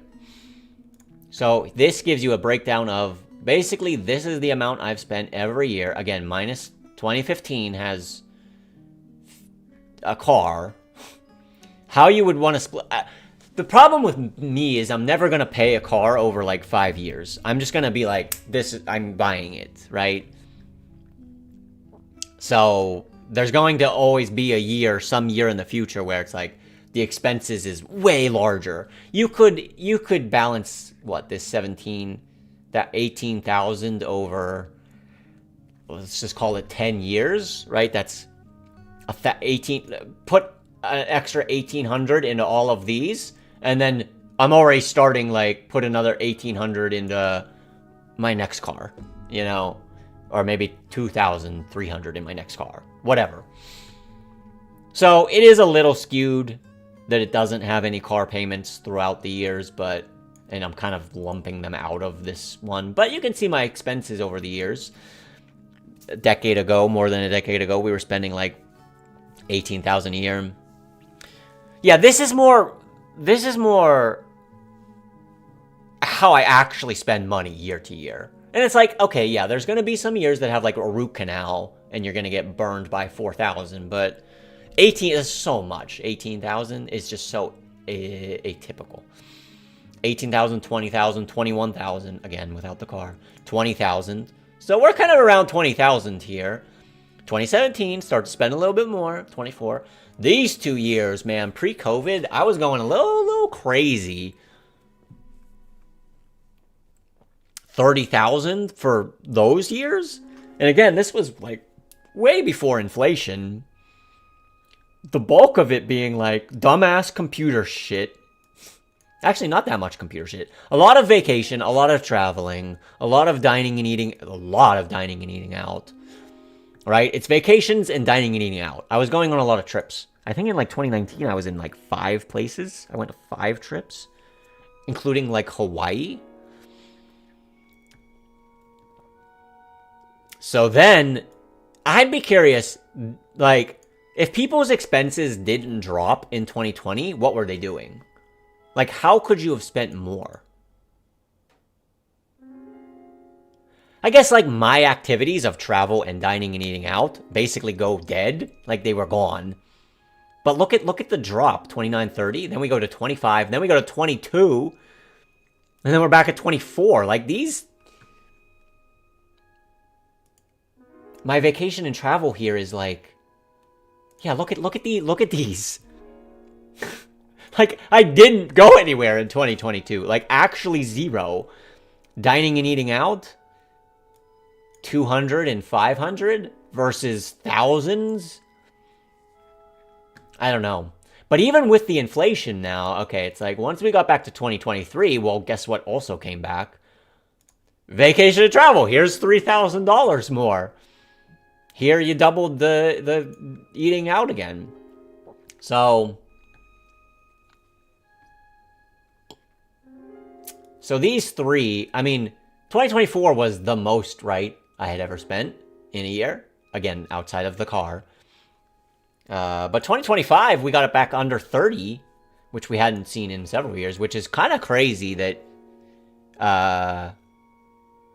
well, last year had the 4,000 of root canals, so that pretty much did it right there. But yeah, I'm basically still around 30,000 or so of spending every year, which I'm pretty comfortable with, you know.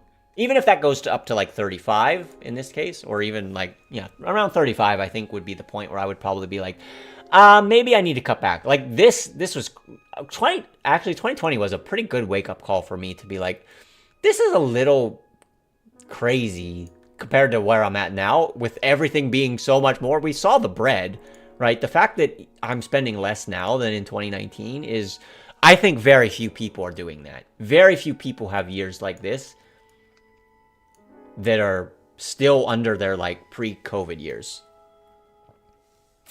Like it's just very rare. Okay, so what I like to do, I have this one. Yeah, we'll talk about monthly expenses in a second because I have this. This is like this is kind of an older spreadsheet.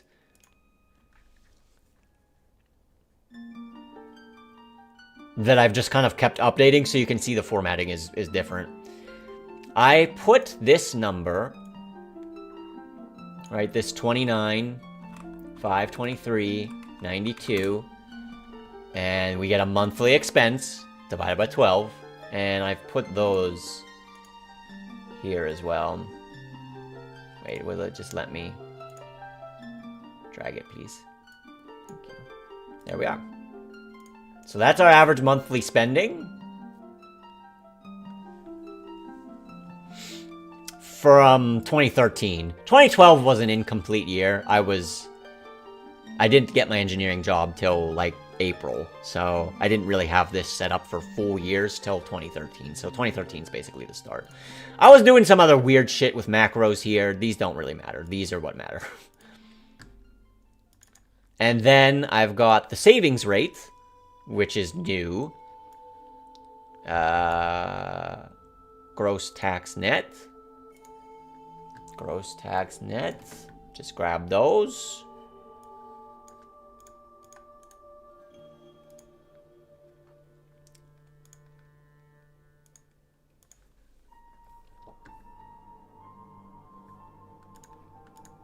Oh, wow. Okay, I took that all the way out.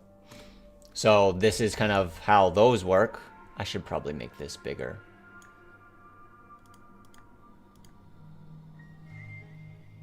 Yeah. Whatever. Now it feels so cramped.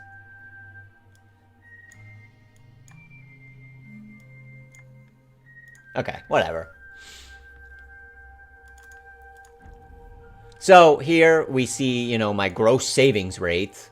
Going back to 2013, I made a lot less money. I spent less, but I also made less. So actually my savings rate, again, this includes the car. So the car has to go somewhere for some things, I guess. But I could calculate it out of here, but whatever. Here's the thing. This is an average, so the car is getting averaged into it. So, you know, typically I was around 45-ish for a while. See, I spent a lot more in these 2 years, but I actually made more, so it really wasn't too different.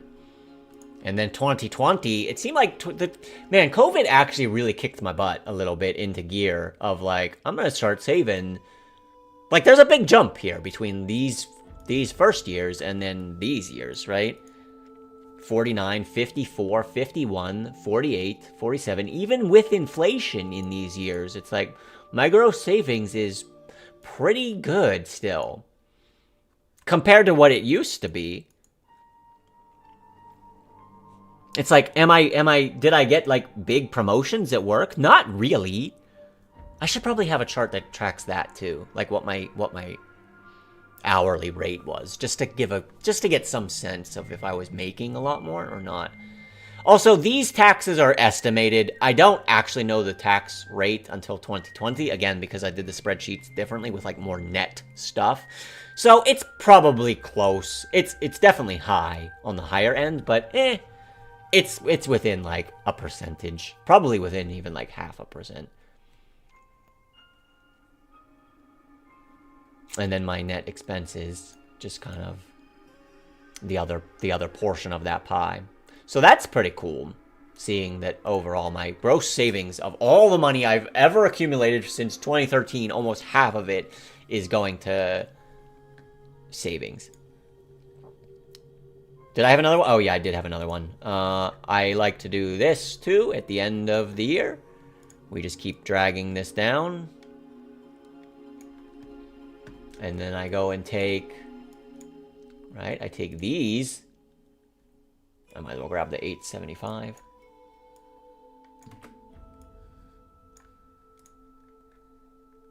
And I paste it there, like that. Boom. And now I can look at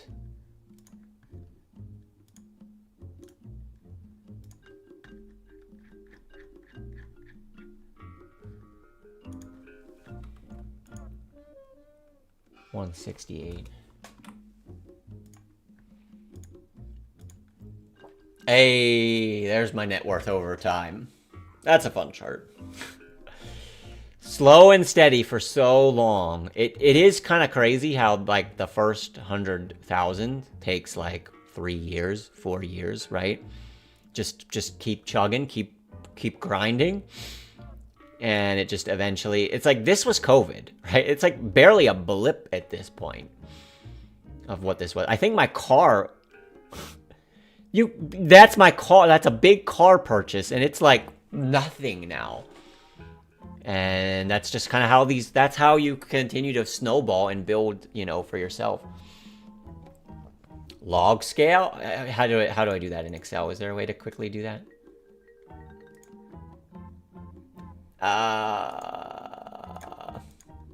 Do you know how to do that or make it look with a different scale? Is there an easy way to do that? Yeah. I'll have to maybe look into it, because it is starting to get a little like like this slope is crazy at this point. I do like it. It is neat. It is neat to see like just how long it takes for your hard work to like really start to pay off. But then when it does, it's like things are just like cascading and building, you know? Yeah, this last 500,000 here took 3.5 years, 4 years, which is as long as the first 100,000. Yeah, the first 100,000. Yeah, all of that interest in those gains. Okay, so that's kind of the end of this one.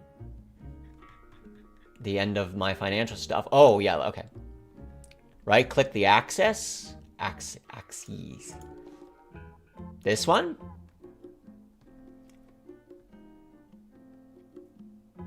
Scale.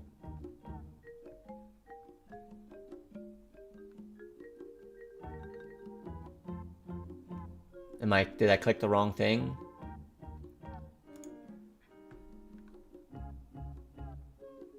Or it'd be this one. My bad, right?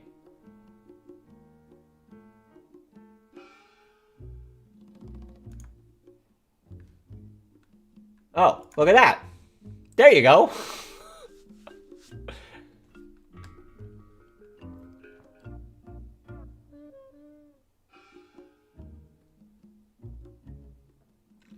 Can change it to 2.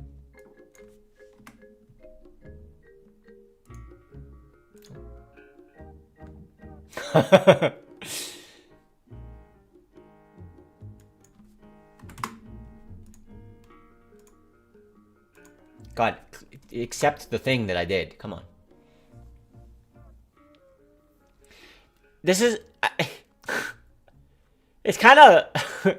I wish this was not... I could just cut it off. And can I do that? I could probably do that, right? There we go.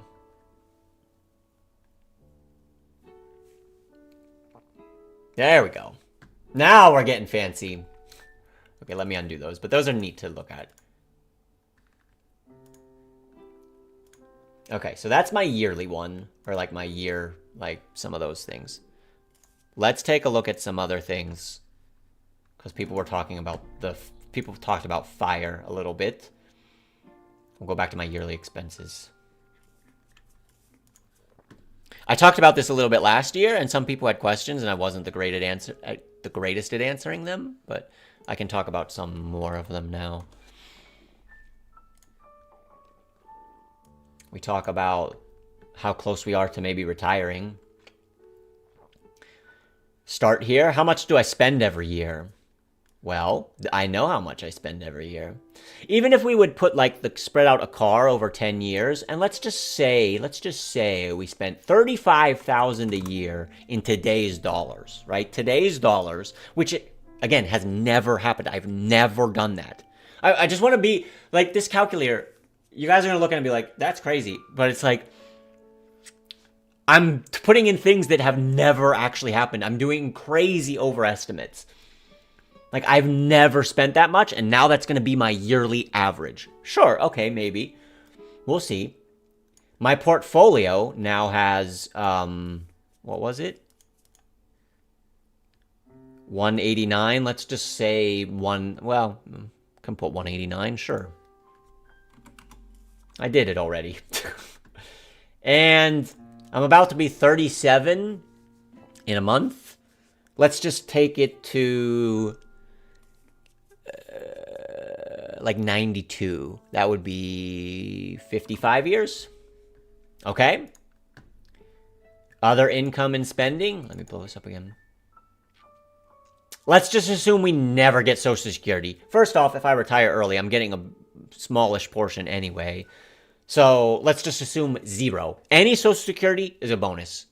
If I get anything, it's gravy on top, right? Let's say we get none. Okay, let's say we're going to retire now. Fuck it. I'm just going to retire right now. I'm not going to work another day. I'm not going to make another dime. I'm going to retire immediately right now with what I have. This is just kind of how you'll spend. I'm just going to say, let's just spend the $35,000 the same every year. Right? Future spending will be the same as entered above, adjusted for inflation. You could do some, like, if you're older, you spend less, or like if the market goes down, you tighten up a little bit. No, I'm going to just blow by and spend as much as I can. This is kind of how your portfolio's targeted. Right now, I'm still like over 90% in like stocks, not bonds. I would probably adjust this as I got older as well, but for now, let's just see what the calculator runs. 90%. They recommend like 85 at 60. I did a 55-year term. I could lower it, but I think this is fine. And I'm never going to get a lump sum, which, again, I could potentially get money down the line if my parents would leave me with anything at all. I'm just going to assume nothing. I get nothing from anybody. This just displays like the results. So let's see. If I retire immediately today.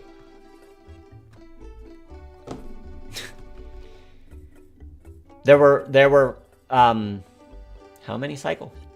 There were 100 possibilities that this calculator looked at of the market trends for like 100 different scenarios.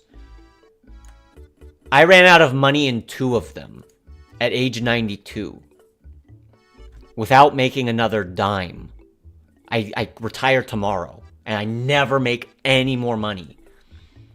I'm gonna, and I only spend, okay, sure, I also only spend $35,000, but I've never spent that much. Like there's no way. right? We're already at 98%. Obviously, there's a couple where we're negative. There are some scenarios where I have like 30 million. The average of these cycles is almost 11 million. What am I gonna do with that much money? I won't even know what I'm gonna do with it. Let's change some things a little bit. Let's say, well, okay. First off, I'm not retiring this year. Spoilers. I'm working at least one more year. I've told my company. I actually have a meeting in later this month to talk about my future, because I might work like part-time or come on for like certain tasks in 2027 and beyond. This is my last full year of work as an engineer. And let's say this year, I'm going to retire next year, and I add, as I typically do, let's say like 40,000. I love how you can already see the numbers I've played with here, right? We never fail. We literally never, there has been no market scenario ever since like 1861 where I would run out of money in this case. Never. Now I have almost 13 million average. And I'm doing that. We're working this year for sure, and I'm gonna do the 40,000 or so in my accounts. Let's say I spend a little bit more, 35,000. Also, again, we've never spent that much. Let's say we spend 40,000 a year. This is like, there's only 4 cycles. I'm still 96%. I still have 10 million. Like, I can't think of a scenario where this fails. What would I be? How am I going to spend 50,000? Like, look at my spending, guys. Am I ever going to spend this much? It would have to be like healthcare and like cancer. Like, even cancer is not going to kill me because it's like, well, it might actually kill me, but financially it won't, because like my maximum, like out of pocket, my maximum is like 7,000. So if I would have some like really bad treatment, I'm still not paying more than like 7,000 a year in medical stuff. So I just look, I mean, okay, if I spend literally 50,000 a year, yeah, assisted homes living, I mean, that's going to be like down in here, hopefully for me, right?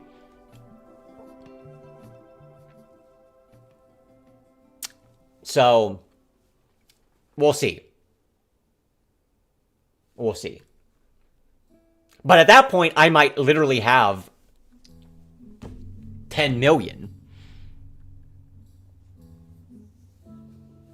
Okay, so we're talking about some other things. Again, we've bumped our spending up to this is like out of the stratosphere for me. Like, I don't even think if you told me I had to spend 50,000 this year, I would actually probably struggle to do it.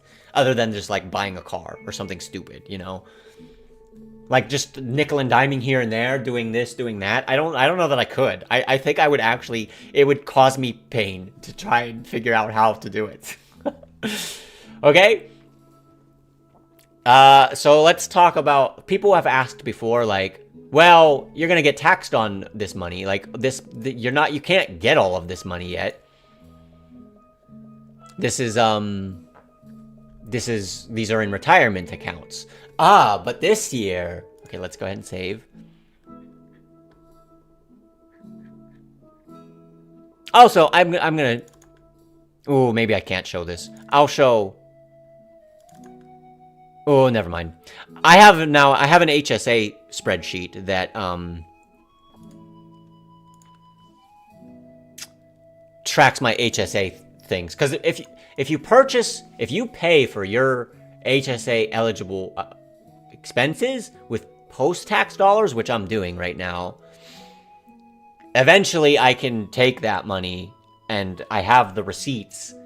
Even if it's like 20 years ago, at that point, it was used for healthcare, so I can take it, you know, without paying taxes on. So this is essentially going to be never taxed, right? This one's not taxed.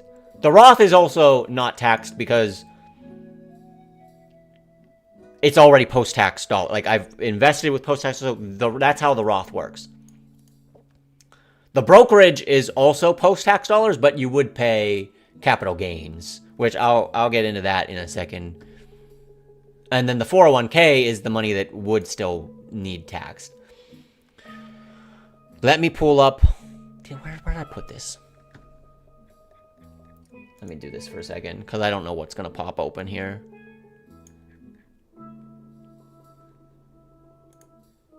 I think I have to go to my email and download it again, because I was working on it at work, doing important work things.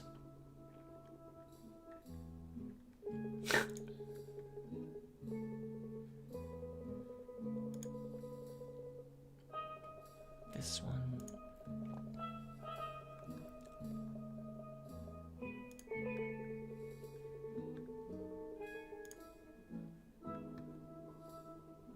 Okay, this one. Bro, security risk because it came from an email attachment. It's like, you stupid, it's me. Hang on, I guess it does have macros too. Okay.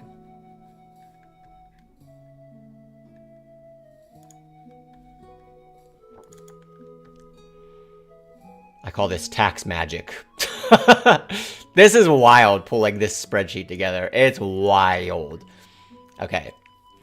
So the pink is associated with the brokerage account. This 400,000. Of this 400,000, I think I checked it sometime in December. The total market value was 401. My total cost was 224.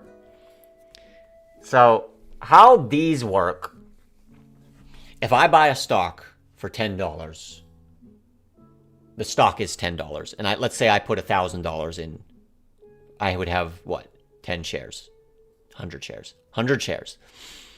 If the stock value goes up from 10 to 20, my account now has $2,000. If I take that $2,000, I don't pay taxes on $2,000. I pay taxes on $1,000 because that's the gain, right? So this whole thing is to figure out what percentage is returning me to like that I put in, what percentage is long-term, what percentage is short-term, because those work a little bit different, and like what percentage is from the taxables that gets taxed. So of my brokerage account, if I say I want, like, I'm gonna spend the 40,000 in a year, I want 40,000 from it, 22,000 of it is mine. I'm just getting that back. This is with the average cost method, which is this is the default on Vanguard. I looked this up, how this works. 16,000 is going to be long-term gains, and there's going to be a small portion, because I've been putting into it consistently, some portion of it will be from this past year, which makes it short-term gains. And then those numbers all end up over here in my income sources. The return of principal doesn't, because that's not getting taxed. But the long-term gains are going here, that number here. And then the short-term gains are also going here. Okay, so this lets me play with how much I want. You know, if I want to get $60,000, how much is going to end up as an income or a capital gain, right? Let's just leave it at like 40 for now. The other things here that are that I'm likely going to get, let's actually leave it at 0. Right? I'm assuming I'm going to have some type of stream income. Like, I'm going to be streaming probably more. I called this tax magic because it's magic. I don't know how I pulled this together. My brain needed to do like so much gymnastics to get this all to work, because it is crazy. It is crazy. We're not even, I'll show, it's wild. So these are going to be like my income sources, right, when I'm retired. I have this other ordinary, which is like what I make right now, just so you guys could see it. But essentially that's going to be 0. I'm going to have some stream income, probably. There are years where like I basically offset what I make on Twitch with like expenses. Like this room counts as an expense because it's a stream room. I use this for streaming. So I've estimated the square feet of this room is like 10% of my apartment, so 10% of my rent. I think that's like how that works. That's what I've done on my taxes the last like 5 years. So there's other expenses that I can like expense as well for my stream, and then I get a stream net income. I have some interest income from my savings account. Gets me like roughly that. It's probably going down, honestly, but there'll be some of that. These are the ordinary dividends and qualified dividends. These come out of the brokerage. The difference is the qualified dividends are like the long-term capital gains. The ordinary are just like ordinary income. And that's where my tax, I get hit on those because I haven't made payments throughout the year on those. And then that just kind of sums up your ordinary incomes and your long-term totals. Oh, how do I even go about this from here? There are certain adjustments that I could lower my, like, federal tax, like, here. Okay, let me just put this back here, this 100,000. If I make 401k contributions, that's unlikely in retirement, right? Unless my net stream becomes like 10,000 or more, I'm not really going to look into that. But if at a certain point it's like, I want to kind of take that and continue putting stuff in, this would be like a, you know, I don't even know if it would be called a 401. It might just be a traditional IRA or something. There's other accounts where I can mitigate my tax adjustments down. My health insurance, people were talking about me buying health. If I buy health insurance in retirement, if I'm still making stream income, if I make $2,000 and my health insurance is more than that, I can adjust it. I can lower some of my taxes that way. There's a rule where half of the self-employed tax can be adjusted back down, but you still owe the total on it. So let me play with this amount. If I would make like 5,000 on Twitch, this is Schedule SE, self-employed in tax income. You know, I put Twitch, but you take 92.35%. Why? I don't know. That's the number then. And then of that, you get taxed 12.4% on Social Security and 2.9% on Medicare. Those come out of my taxes as my paychecks from my company. But if I were on Twitch and Twitch was my only income, I would have to do it. This is what every full-time streamer should be doing, by the way. If they're not, they should be. And then half of that you can take here to here. And you can deduct it off of your other federal taxes, but you still owe this. You still owe the Social Security and Medicare portion. So those two are you're gonna get dinged on that no matter what. So however much I make on Twitch, I'm gonna owe some tax there, but I'm also gonna get some relief from it here. And then the HSA, if I continue to put into my health savings account, that's deductible. And then obviously I'm always going to take probably the standard deduction. So I'm going to have these deductions. And then this is just going to be the total taxable income, which is going to be, you know, my total ordinary income. What does that include? Both of these, long term? Oh yeah, total taxable income. And then total taxes owed is going to be the ordinary income tax bracket and then the capital gains tax bracket. So the ordinary income tax bracket takes Jesus. Oh god. I don't know if I want to show the next one yet. I guess we do. Basically, this is the amount of like ordinary income stuff minus your deductions. Fuck, dude. I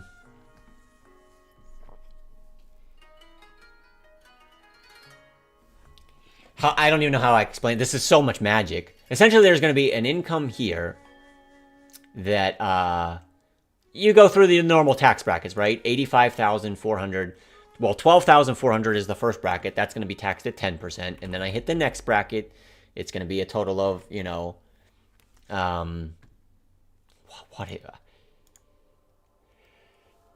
just trust me that, that I'm doing the math here, that this is the taxes owed on the 85,469. I couldn't even explain to you what the hell. Why is that one max and that one's not? Oh, God. Or 0? Dude, I hope it works. I hope it works. It should work, though, right? Just trust me, IRS. I'll get it, right? But that's the amount of taxes here. The amount of gains that you have. So if I would put 40,000 here, and I'm going to have 16 more thousand of long-term gains, here's our total long-term gains amount. That amount is also going to get taxed. But you can hit like a 0% bracket there, but this goes on top of your ordinary. So the other things, this applies first, and then if you have other gains, those go on top. And you'll see this on the bar chart that I show. So I get pushed out of the 0 because I had so much ordinary income. I'll play with some numbers and it'll make sense later. But for now, we're going to keep this at 0. Then I did some health insurance estimations, which I was looking at the Penny Affordable Care Act. So if I'm retired, I get the Affordable Care Act, the Pennsylvania one. What's up, Garg? Also, 2026, by the way. If my adjusted gross income... Adjusted?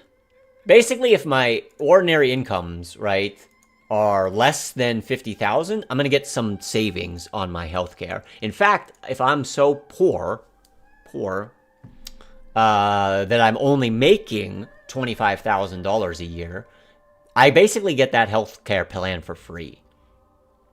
You know, it's going to cost me $10 a month to buy it. Whereas if I'm making over $50,000, that's still going to be $328 a month. So I've done some calculation that based on this taxable income, after I do my adjustments and take off the adjustments, I have the taxes of those two things. Those are this one here and this one here. And then I have my estimated health insurance, which is basically doing it's basically linear. Like it has some fluctuation, but it's pretty linear. So I just did a linear interpolation of what I would owe in health insurance based on what I make here. So that's that. Then I went into Pennsylvania because I live in Pennsylvania. It's a flat tax, 3.0. This one's easier, 3.07% tax. It applies to all income. It doesn't include Roth conversions. It applies to capital gains. There's no deduction, but the HSA you can still reduce. So I have a PA taxable income, how much PA taxes I would owe. Typically, if you're over 1,000, you should be paying that quarterly. And then I did local taxes. Doesn't include interest, doesn't include capital gains, doesn't include investments. I'll likely only have my Twitch earnings here that I pay the city because of the place I live. So with all of that, then I come to the summary. I have liquidated $0 because I'm still working. I'm making $100,000 a year. I've converted $0. I haven't even talked about the Roth conversion yet, but we'll talk about it. I mean, I have no reason necessarily to move out of PA here, so I'm including the PA tax. If I would move to somewhere like Texas or Florida, then this just goes away. This extra 3%. It's not that much. Like, is 3,000 going to get me to go move somewhere? Probably not. But if this started to get to be like 10,000, 15,000, it's like, maybe I start to look into where I could go. But then I have, you know, what I've done, and then the taxes that I owe. So, of the 100,000 here, I've paid this much in federal, this much in state, this much in local, this much from Twitch, this from my health insurance. I should be paying about $23,500 in taxes, which is pretty true because that's about what I paid. And I mean, I estimated, but 24,000. So yeah, I mean, you know, I only put 100,000 in here. I did some finagling with some other stuff here. It's basically just guesses on some of it. So we're in the ballpark with that. And then this is the math to do this next chart. This is all just to set up this chart, which is this. So this is my income. at 106. Then we get to make the adjustments. Then we take the standard deduction. So all of this blue one is my ordinary taxable money. And you can see the tax brackets that goes in. This percent, 1240 in 10%. This portion in the 12% bracket. This portion in the 22% bracket. And how much tax I've paid. So I've paid, 1240, 6048, 7715. But then I have those capital gains because of just my ordinary and qualified dividends. So I owe taxes on that at 15% because, again, that stacks. This stacks on top of this. And so this is the total taxable income. This is the number that you report to the healthcare that they say, do you get a discount or not? And it waterfalls up like that. So let's say we're now retired, right? I'm not making any money. I'm still making let's just say, maybe I make 2,000. Let's just say my Twitch, we're popping off. We're doing full-time streams. We're content creating. I'm asking for the subs. I'm not doing that, but we're getting more ad revenue maybe. I make $3,000. We become what we hated as the money guy. Okay, so I make $3,000 from Twitch. I'm going to need next year, let's say, I'm going to need that $40,000, right? I'm going to need that. So I'm going to take it first from my brokerage account. Whoops. Brokerage account. This is the account that gets drawn down first. Because if I take 40, again, our long-term, we're 22,000 of that is already ours. I've already put that in there, right? So there's 16.5 of capital gains, long-term capital gains. There's some short-term, which is like normal ordinary income, right? So my normal ordinary income is only 9,000 for the year. And if I put, actually, we get to make some adjustments here. It's actually going to be only 8,000 total taxable income. If I report that on the healthcare site, they're going to be like, you get Medicaid. You're so poor. You're so below the poverty line. You're not going to get to pick the Affordable Care Act plans. You're going to need this Medicaid plan, which in some states is actually probably not bad. I kind of want to avoid that. So I want my income to be higher. The tip jar, yeah. the I mean, you do you remember my bits jar? I put the M&Ms and I threw them in and I made the sploosh. So we're going to talk about the Roth conversions. If I take from this 401k account, if I would take that right now, let's say I want $10,000 of it. None of that's been taxed yet. I'm going to get hit with the $10,000. First off, that's going to be ordinary income. So I'd have $10,000 here. That's not great because that's going to be all those, normal income. And because I'm not 59, I'm not retirement age. I'm not like 59 and a half, I think is the year. I get hit with an extra 10% penalty. So we don't want to do that. But if I take it and I put it into my Roth, just transfer it into my Roth, that's called a Roth conversion. I will pay the taxes on it. Yeah, ours is 59 and a half, except for this exception I'm going over. So like if I would take money from it, I'm getting hit with normal taxes and I'm also getting a penalty, 10% penalty. But if I move it to the Roth in a year, I pay the taxes, but I don't pay the penalty. And then if it sits in the Roth for 5 years, I can grab it now, tax-free, because I've already paid the tax, and penalty-free. So what people in early retirement like me do, it's called a Roth conversion ladder.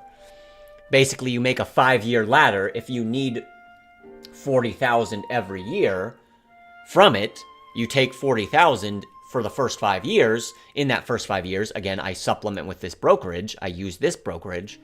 And then in year 6, I can touch the first $40,000 tax-free. And then I can transfer another $40,000 if I want. And then I can kind of just keep keep that cycle going, siphoning it from my 401k to the Roth every year, and then using that money eventually, tax-free. I think the growth on it, like if those stocks grow, the growth portion, if the 40,000 grew to like 45,000, I couldn't take 45,000. I could still take the 40. But that 5,000, I think I would have to wait till I'm 59 and a half, is how that works. So, on this chart, I'm not having enough income. Let's say we want to have some Roth conversions, right? Let's say we convert 40,000. And then maybe I don't need the 40 here. I need 35,000 for the year, because I know next year I'm going to spend less. And I talked about this. From the brokerage to my checking account, I'm thinking I might do this like quarterly as I need money. Like if my funds start to run low. I don't want to do this every month, maybe, but maybe like quarterly I draw down. I don't want to just take the 35 in January either, because then most of it's sitting. So, and then this conversion I'll do at the end of the year. I think I'll do this in like December when I'm retired. If the year went well and I didn't need a whole bunch of extra money and everything's lining up, I'll do that conversion and consider it done, in December. And that way I get to play with exactly how much tax, because I might decide, maybe 35 is better, maybe 20 is better, maybe whatever that year, right? So if this works out this way, now my taxable income's 46,000. I'm still kind of getting a health insurance discount. Not that much of a discount, but it's something. I get some discount. I owe about 3,000. I owe about 7,500 total in all of the taxes. All of this tax magic over here, and all of this tax magic here. I know this 35,000, I'm going to lose 75 in health and taxes to do this much conversion. And what that looks like is this now, which is really nice because I put this red line on here and you can see maybe what I'm doing. I have my income, which is Twitch and my normal dividends and short-term gains to convert, right? There's a lot of I can play with how I want to move things around. So the Roth conversion counts as income. So now I adjust back down the adjustment. I adjust the standard deduction. This is my taxable income. So I get the 10% bracket and the 12% bracket, right? On that income. Then we're done. We don't jump to the 22. It's really important for me to stay out of this bracket. Look at the jump. I don't want to pay that extra 10%. Let's stay out of that 22% if we can. And then I have the capital gains. Could be significantly different. You're right. I would have to redo the spreadsheets if the tax laws significantly change. Maybe they get rid of the 401k Roth conversion. I mean, true. I have a decent amount in both, right? My Roth is a little lagging just because I can't put as much into it. Maybe, but I mean, starting next year, I'm going to start doing probably some conversions. So it's going to start getting a little bit more. But between the brokerage and the 401k, we're pretty well, these three are pretty well balanced, I think. As balanced as I can make them. But what you can see from this chart and is kind of interesting, there's extra money that I could have taken that would put me, in the capital gains 0.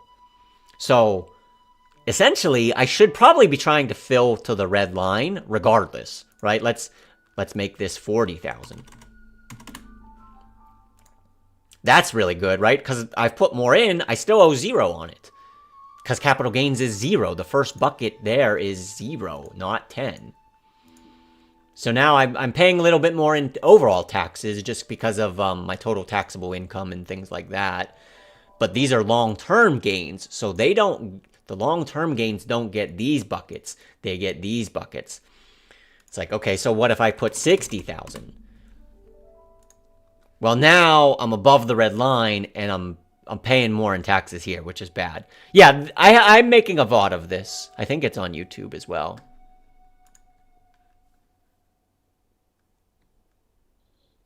So I put that red line on there because I want to be able to balance this and not hit this. Look at the difference here. Now I'm paying 10,000 in taxes just because if I went from, let's say, 30, I'm paying 7,000. If I go to 40, it's like, okay, you're going to pay a little bit more in taxes, up to 8,000. If I go to 50, now it didn't jump from 7 to 8 to 9. Now I'm at 96 because this jumped over the thing. So this is really, really helping decide how I want to move money around. I've also thought maybe it might be worth it for me to do 0 transfer at first and just take out as much of this as I can. Let's just see what that does. Let's get like 100,000. Because then, do I need 100,000 in the year? No, I don't need 100,000, right? I'm going to need like 30, 35. I'm going to pay some taxes here. Not that much. Look, that's almost no tax, 3,500. Then I take the extra and put it back into the brokerage account. Because now there's a lot less growth. So much more of it becomes my principal. So that in the future, when I take out, much less of it is long-term gains. So there's some balancing of like what I want to do with that. And we can see what that chart looks like. Well, now my standard deduction actually puts me under. Like, I'm getting these qualified dividends for even, like, cheaper. Right? Well, it's like, well, how should I put this? They're all taxed at 0. Like, but this portion is essentially, like, also 0, just in another form. But that's not good, right? These were already going to be 0. Right? I want to at least transfer the Roth to get to 0, because watch this. If I do just Roth, 20,000.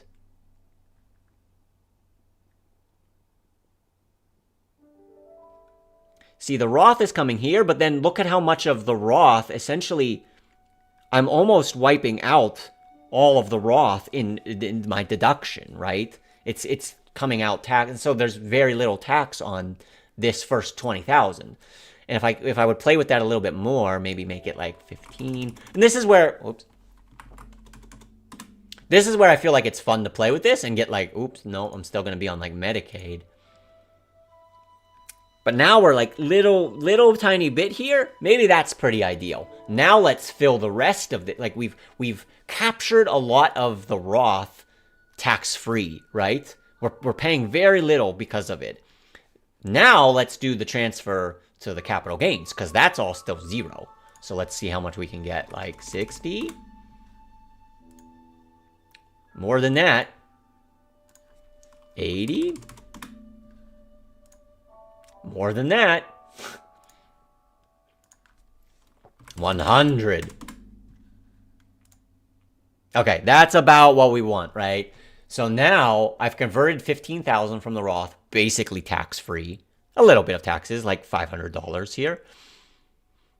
And then I've converted a whole bunch of my brokerage tax-free for 0. You know, I paid $49 to do this.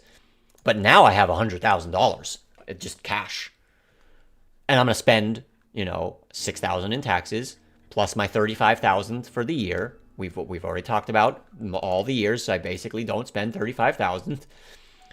And so what am I going to do with the other $60,000? I'm going to put it back into this account. And now, the next year that I want to do something like this, there's going to be a lot less of this that's taxable. A lot more is going to be returned to me. Like, let's say I put that, let's just say that this is the same, but this number becomes 60,000 higher.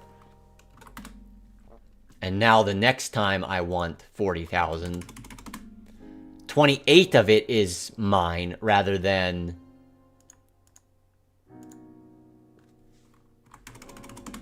22. So it's another like 6,000 that doesn't get taxed because I did the moves. So I haven't fully thought through exactly how each year I'm going to do this, but this tool is going to allow me to very quickly decide, right? Okay, it's 2028. I have this much. I want this much. how am I going to finagle taxes? How am I going to work with healthcare? How am I going to do... Oh, it's like, I can't do this. I don't want to be on Medicaid. So I got to do more. That's the thing about this. It's like we kind of have to do more somewhere. Is it going to be the conversion or is it going to be this? And then 5 years from now, I'm going to have access to the conversions. This could drop even to like 20,000. I can take 20,000. Will I do that? Or I kind of want to keep churning this out and keep churning the conversion out. So there's like, I'm juggling multiple things, but this tool allows me to do it. So I called this Tax Magic. And last year I had a vague idea of how this all worked.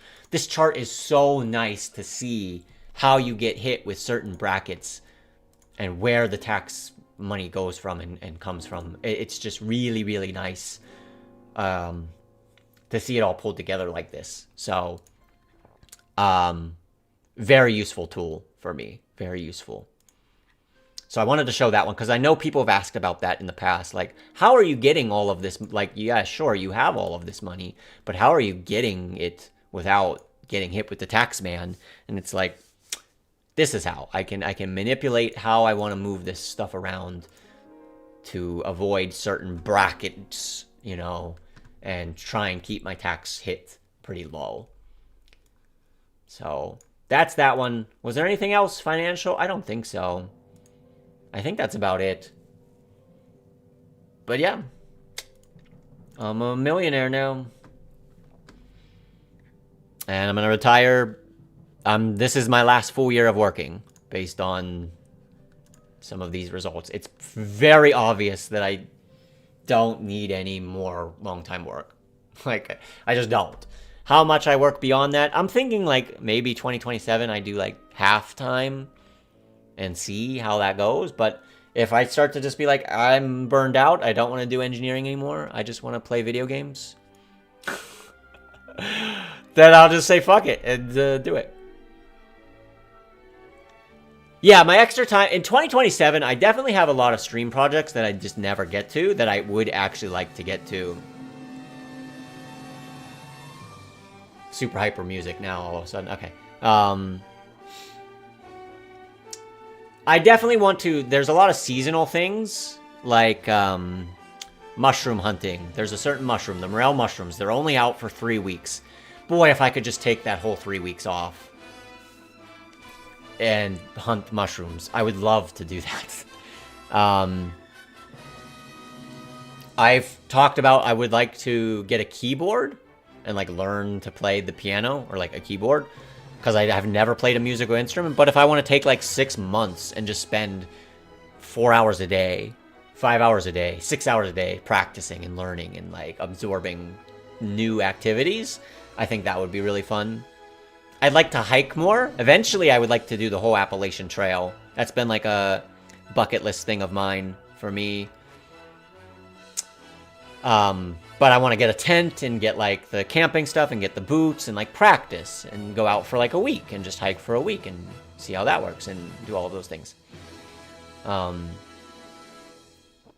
Yeah, definitely would like to visit some other countries for sure. I'd like to visit Europe again. I would do, you know, maybe some type of Asia trip at some point. Like, I think that would be fun. Yeah, remove beta. I'm having a meeting in a couple weeks actually with my boss, the vice president, and HR to talk about what my plan for 2027 is going to be. What benefits I might still be able to get, how they want to finagle working with me, how much I want to work. And if it doesn't work out, like it just doesn't make sense for them or me, then I just walk. But like I'm thinking there's going to be some solution where I work like half time at least. I don't want to work like 32 or 36 hours, so. Thanks, Sarah J.S. Popping in from Lurk to tell you you're probably the 10th time to say Appalachian wrong. Okay. More running? I mean, definitely I would structure running differently. Right now, running for me, I run so much to and from work. Speaking of running, good segue. We're going to get into our health running logs. Let's pop those open. I did make some changes. I'll save it. Fuck it. Oops, you weren't supposed to see that. It was just my email with the tax magic that I had. Your numbers look good, obviously. Only thing I'd be worried about is long-term plan. I don't know your situation, like married, house, kids. I mean, I still rent, but... Here's the thing. It's like... So many of those scenarios on those projections, it's like... I just end up... Again, I make... If I stop working literally today, it's... What was that? A 98% chance I'm not going to run out of money by 92? If something crazy would change in my life and I would want to get a super big house, which, I mean, I'm spending $1,000 on rent, which is low. If I want a super big house or I would end up with a family, it's like, I can go, honestly, it would be amazing to be a stay-at-home dad and just get some, like, part-time work somewhere. Like, that would be fun. And those are so variable, it's hard to, like, do any type of thing. But the fact that I could basically contribute to the family household with, like, 40,000 a year, 50,000 a year, and stay at home, and pick up some, like, part-time thing, it's just, like, it's a really good situation regardless, I feel like, right? And then that whole thing changes because, like, if whoever I'm with has a health insurance plan, right? Or, like, we do whatever, you know? So, there's a lot of variables with that. There's a lot of variables. Okay. Let's bump into my running logs.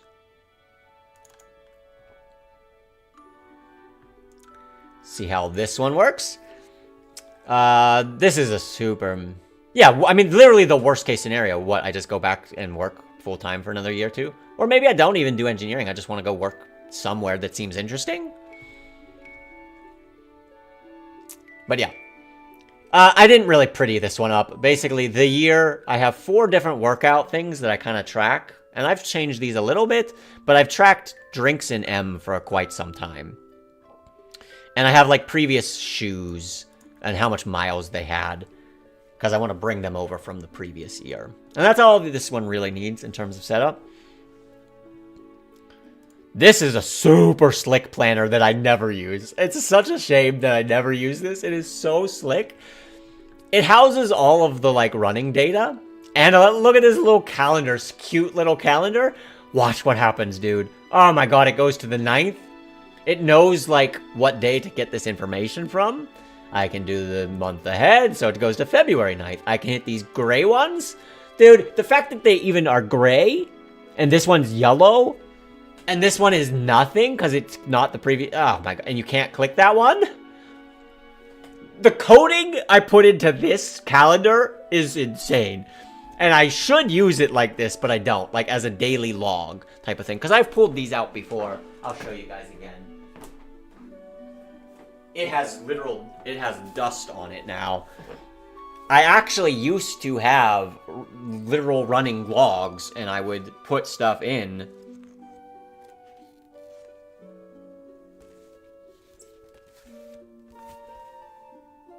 And, like, notes and things, and the temperature, and the shoes I had, and how long, and the pace, and what, it's like, it was so nice. And so this was formatted to do it, and then I just never use it anymore. What I do now, and this, dude, okay, when I came up with this concept, do I even have those old ones? Maybe not.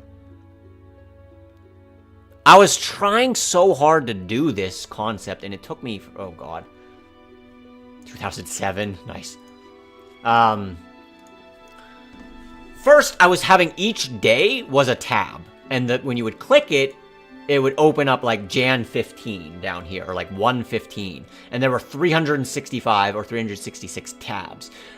Massive file, freaking huge ass file. It sucked.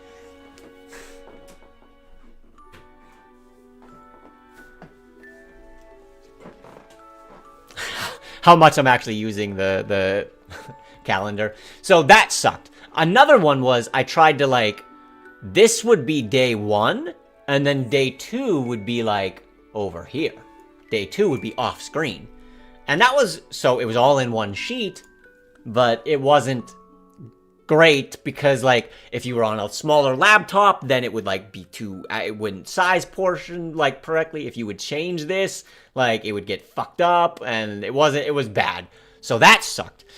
When I finally, when this was like such a brain blast, like when I thought of this concept, I have used this concept on like so many spreadsheets now, and it is so good. What actually happens is you click the number, it knows the offset. So if I click 7, it knows like, okay, that was 1 back and 1 up, so that's 8 days backwards.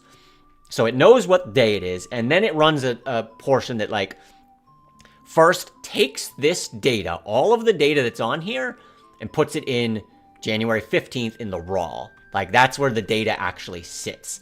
So it goes to January 15 and it writes to January 15, whatever you've changed. Could I do it on just to like, okay, I'm going to make this on January 15th like 100, just so you see it, and then go off and come back. And now on January 15th, it's changed it to 100, right? Well, it's going to do it again. Now let's do it. Okay. And then what it does is whatever day you have clicked, it pulls that information and places it here. So it's both sending the data, and then whatever date you've clicked, it pulls if it has information on it.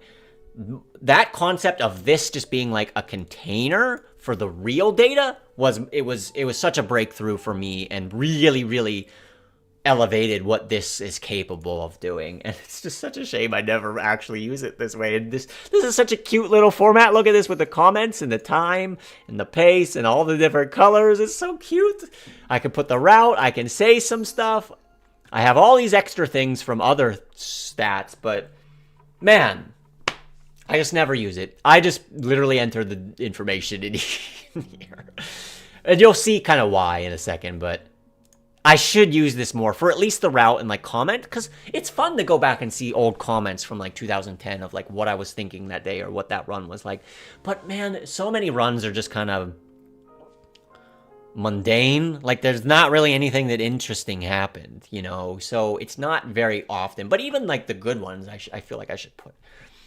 So that's how the planner works.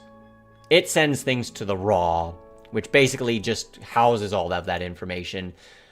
All of the time of day, the distance, the time, the pace, all of the stuff in green here and time of day comes from, I used to manually do a lot of it. I'm going to call this semi-automated at this point. So what I do is I have, I kind of have a Python in my running logs, and I keep the data in like, I download it from Strava, and I basically get the metadata in a JSON file that shows like the GPS and all of that other stuff, like the distance that it was, the time, the pace. I might calculate on my own, but it calculates all this stuff and it gets it. I was getting that from like my Apple Watch, goes to Strava. From Strava, this is so convoluted. It goes from Strava to, there's an app called RunGap. RunGap basically just takes all of the Strava information and puts it in to like activities here. And then from there, I go and export, and I export it to Dropbox or whatever. And then from there, I download it and get these JSON files. And then I have a Python script that, so I'm calling it semi-automated. I have a Python script that basically converts to this. It basically converts to this and has the start, the distance, the duration, the pace. And so you will usually go like bloop, copy. I do this typically once a month. And then I go bloop and paste. And it gets the like, so these ones, so the green comes from like the Strava. The blue comes from, I have a historic weather. You can see I already set up 2026, but I download like a historic weather for wherever I'm at, and it gets, you know, the temperature, what it feels like, whatever the precipitation is, what the temperature is, like all of the stuff, you know, So I grab certain things from that. The temperature, the wind, and the weather, basically, are the only things I'm interested in. These 4 are the 4 that you set up here. You can change that to be whatever you want. I added stream this year. Was it this year? I can't remember. Yeah, there's a lot of weather information. I'm not, like... I like the wind just to see how windy it was. And then whatever it spits out here, I take. If it says cloudy, it says cloudy. If it says snow and it wasn't snowing, I'm not going to change it. I might run in some snow, and if the weather radar thing didn't say snow, it's not going to say snow. But, like, I'm not too particular about... It used to just be like, I'd get behind on my written logs by, like, a week, and it's like, did it rain last Tuesday? Maybe. Put rain. Like, at least this is consistent, right? So these are the 4. I think stream was new. No, I did stream last year. I think I did stream last year. Everything in the red comes from my scale. I have a scale that has an app, and I weigh myself basically every morning. I wake up, I use the bathroom because I gotta lower my weight a little bit, and then I basically take off my pajamas and weigh myself, and then I either shower or get dressed for the day, whatever. So that's the scale. Basically, it has so much fucking shit. Body fat, I don't know, is probably somewhat close. BMI is probably somewhat close. The weight is what I'm actually concerned about in pounds. All this other shit, body water, like, look at it. It's 64.5 every day. Is it, what the hell does that even mean? And do you think this scale can actually measure my skeletal muscle? I don't even know what the fuck that is. So, but I was like, fuck it, throw them all in there, I don't care. And then maybe one. I have a sleep app that I use. I go to sleep and I run this app, and it jumps out a sleep quality, regularity, seconds awake, dream, light sleep, deep sleep. What the fuck? This is not right. What is this heart rate? None of this first line is right. How did I fuck this up?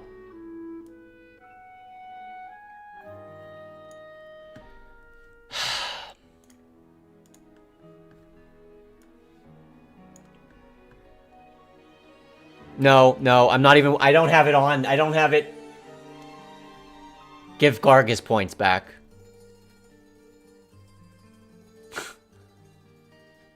I don't even have it on, man.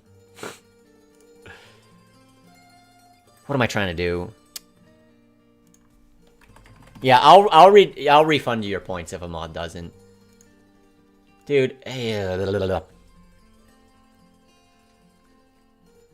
me a second here. I'm trying to see what went wrong on that day. This has to be fixed. Like, I can't leave it like this.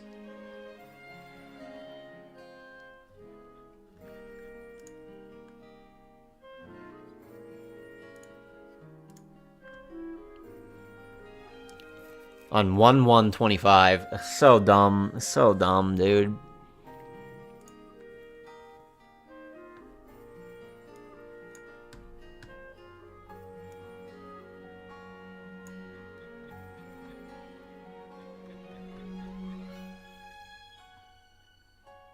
.72. Did it grab anything? Okay, that's right. 0.58. 51.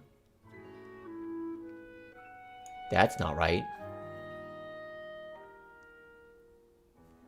Okay, well.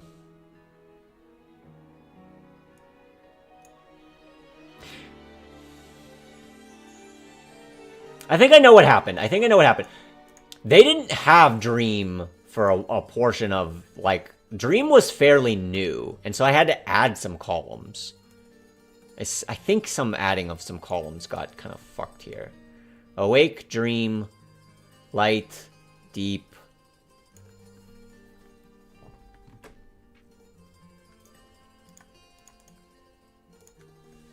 Okay, then I need heart rate.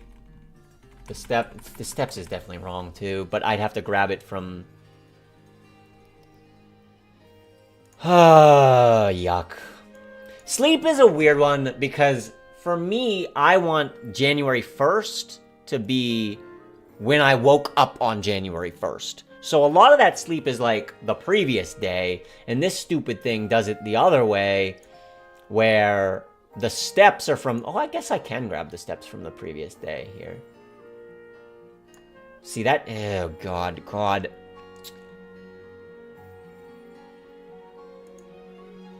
It's gonna be this one.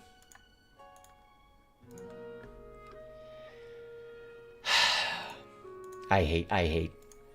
I should automate this better, but there's just too many things that fuck up that I kind of have to take more control over it.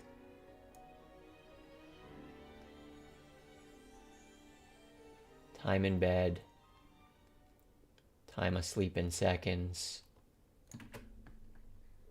Damn, I'm sorry about this. I don't really like to be doing all this shit with you guys, because this is gonna be divided by...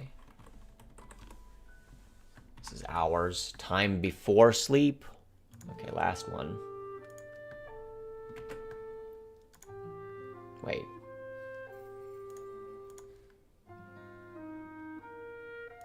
I'm gonna lose it if I'm on the wrong thing. I'm on the wrong line. Son of a bitch.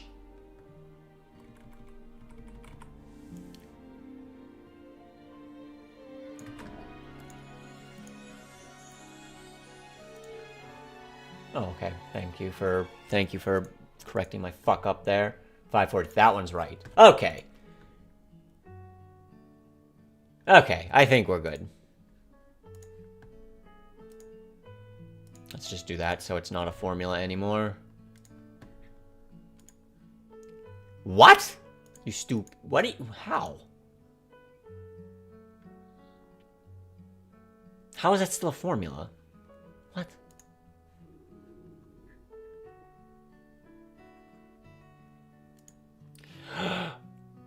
Why is... Oh, God. Okay, we got some issues. We got some issues. I'm gonna lose my mind, dude. What's up, Oxygen?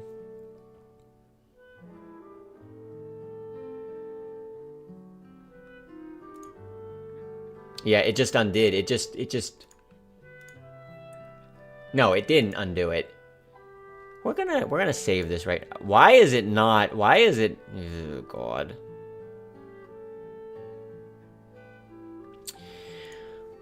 We're just not... We're gonna... I'll deal with it, officer. We're gonna leave it like this for now, and we're not gonna touch the planner. Because the planner... There's something that's not pulling or pasting in these ones. It works in all of these ones, but it's not working on these ones.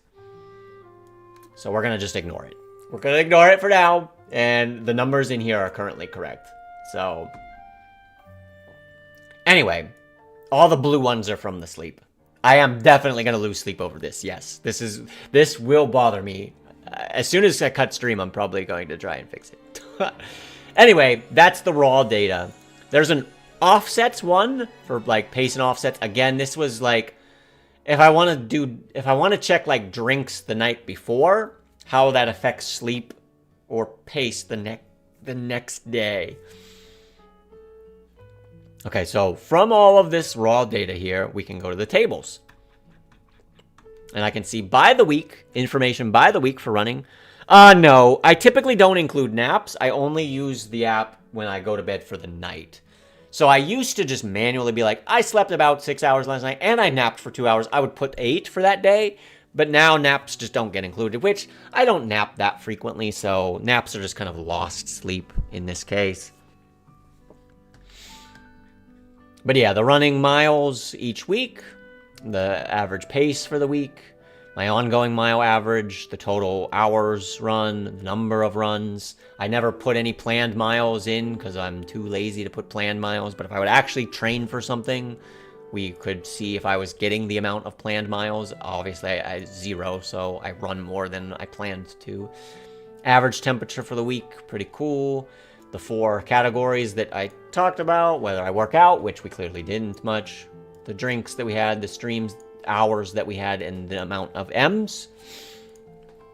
my average weight, and my average sleep. I think the average sleep is a little bit low.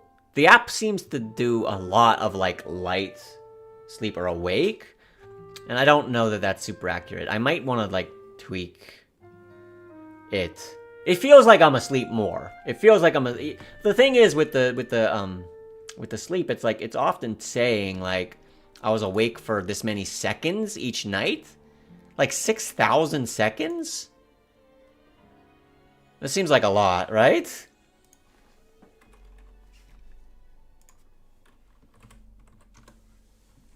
Almost 2 hours of being awake? I just don't think that's very typical. Like, I might get up and I might toss and turn a little bit, but I don't know. It didn't used to be quite this drastic. I feel like the app has changed their formula, which makes it hard to use year by year. But I'd say overall this year, like comparing apples to apples between sleeps, but anyway, this is the yearly totals. We had 1,355 miles run at an 8:08 pace. Just to give you an idea, I took this picture at the end of the year. I had 3,717 miles on my car. So about 30%, 33% of the miles that I've run was like a third of what I've done for my car. So I would love 1 year that I run more miles than I drive, but I don't think that's ever going to happen. 261 runs. Pretty good, pretty good. 7 days of running time. Seems low, honestly. 7 days. 30-minute average on the day.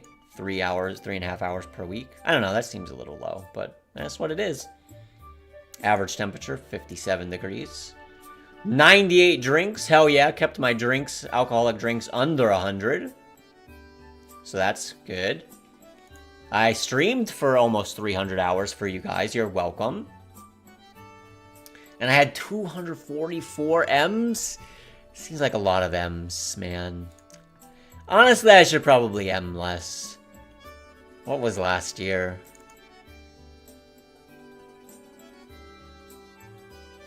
I would like my financial ones, I have like the year by year stuff comparing. I would like to do that here too. I just haven't pulled it together yet. Hello, 2024? Are you opening? What are you doing? Open, please. Oops, spoilers. 246. Wow, we are consistent. 246 last year, 244 this year. We are emming at such a consistent rate. Yeah, we might need an M line graph.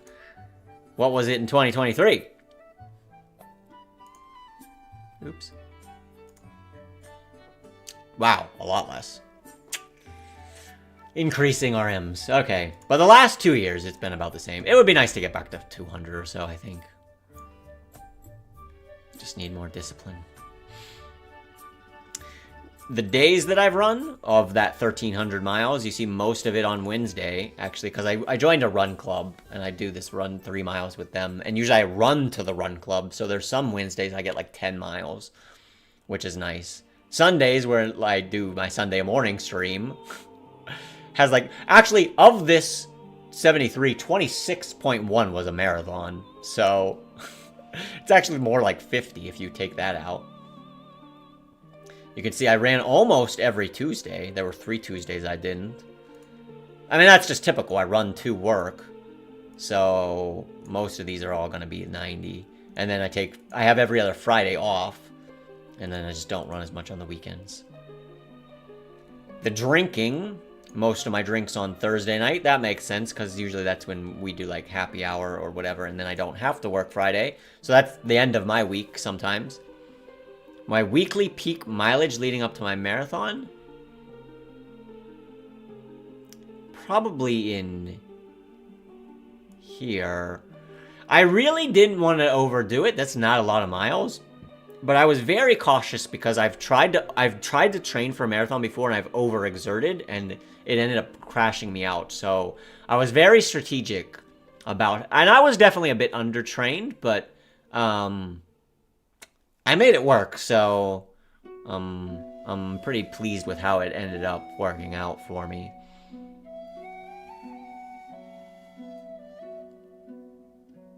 What else? Stream of the 295 hours, 195 were on Sunday.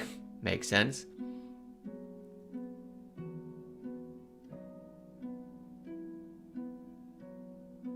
Weight was about 150 pretty much throughout the year. I don't think there's really a day-to-day variation. It seems like I'm slightly heavier in the middle of the week, but I don't know. Sleep, this is what I would expect, right? Saturday has the most sleep, Monday has the least sleep, like Monday morning.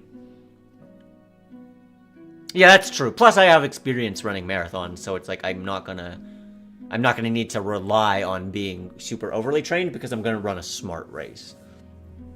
Average sleep quality, again, it's like kind of, when you look at this and you're like, what the hell is sleep quality? Do they really know what they're talking about? I think this type of thing starts to justify it, right? If you look at sleep quality here, it's like, well, yeah, that actually does kind of make sense that Monday would have the lowest sleep quality because you fucked up on the weekend, and then like Friday, Saturday, you end up with more. Saturday being the most totally makes sense to me, that's the best sleep quality I get.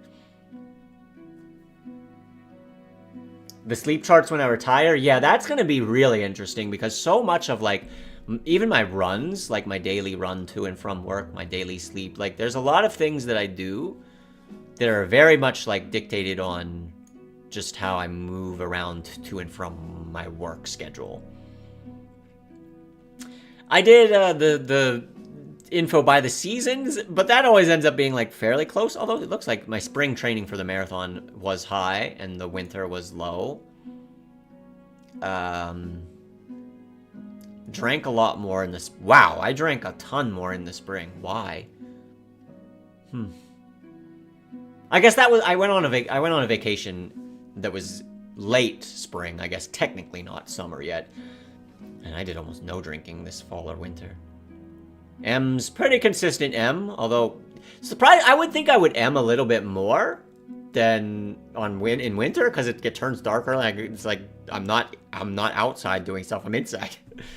Wednesday just happens to get more miles. Like I run much more because I do a run club on Wednesday.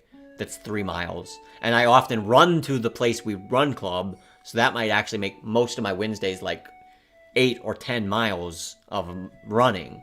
So that's why the steps are just so much higher on those days. I'm moving around a lot more. Drinks per day to temperature per day.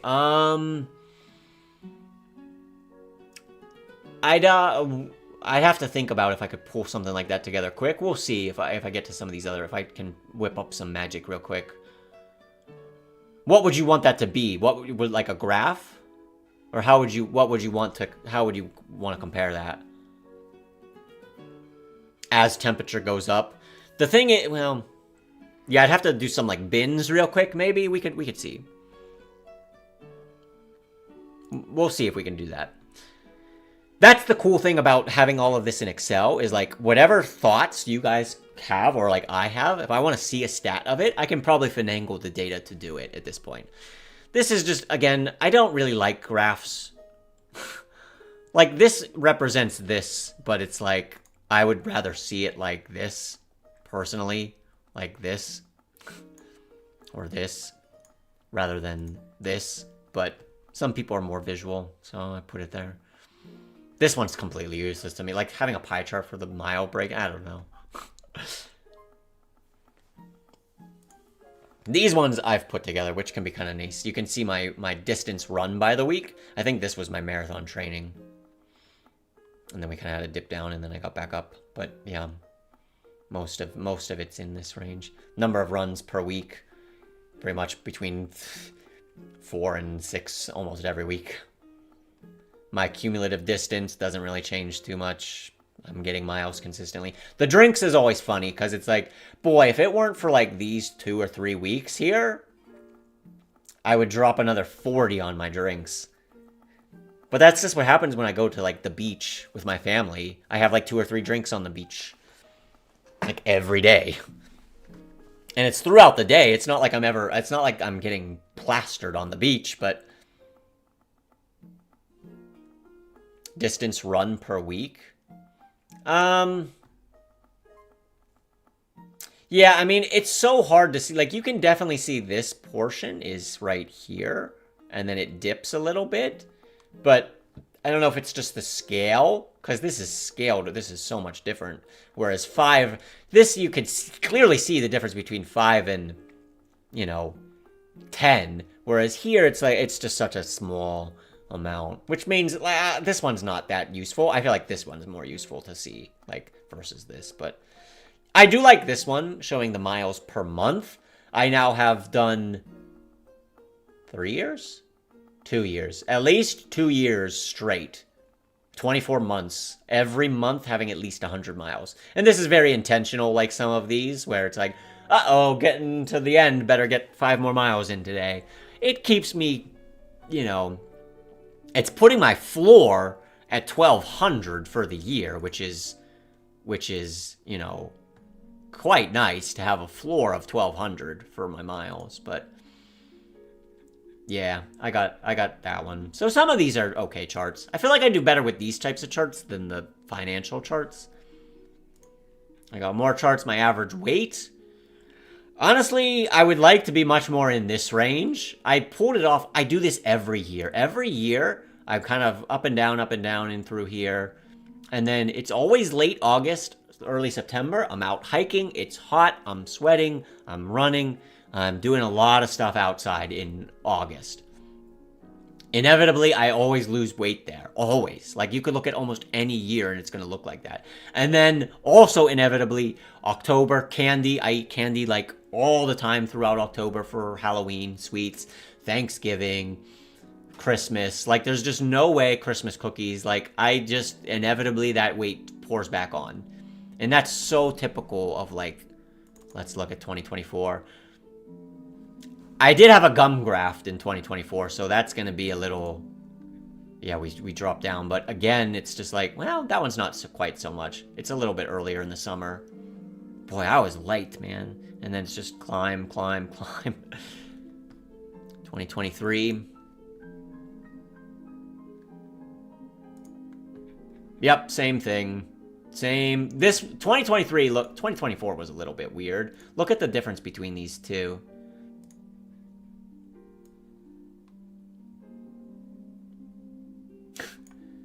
Like, very, very similar.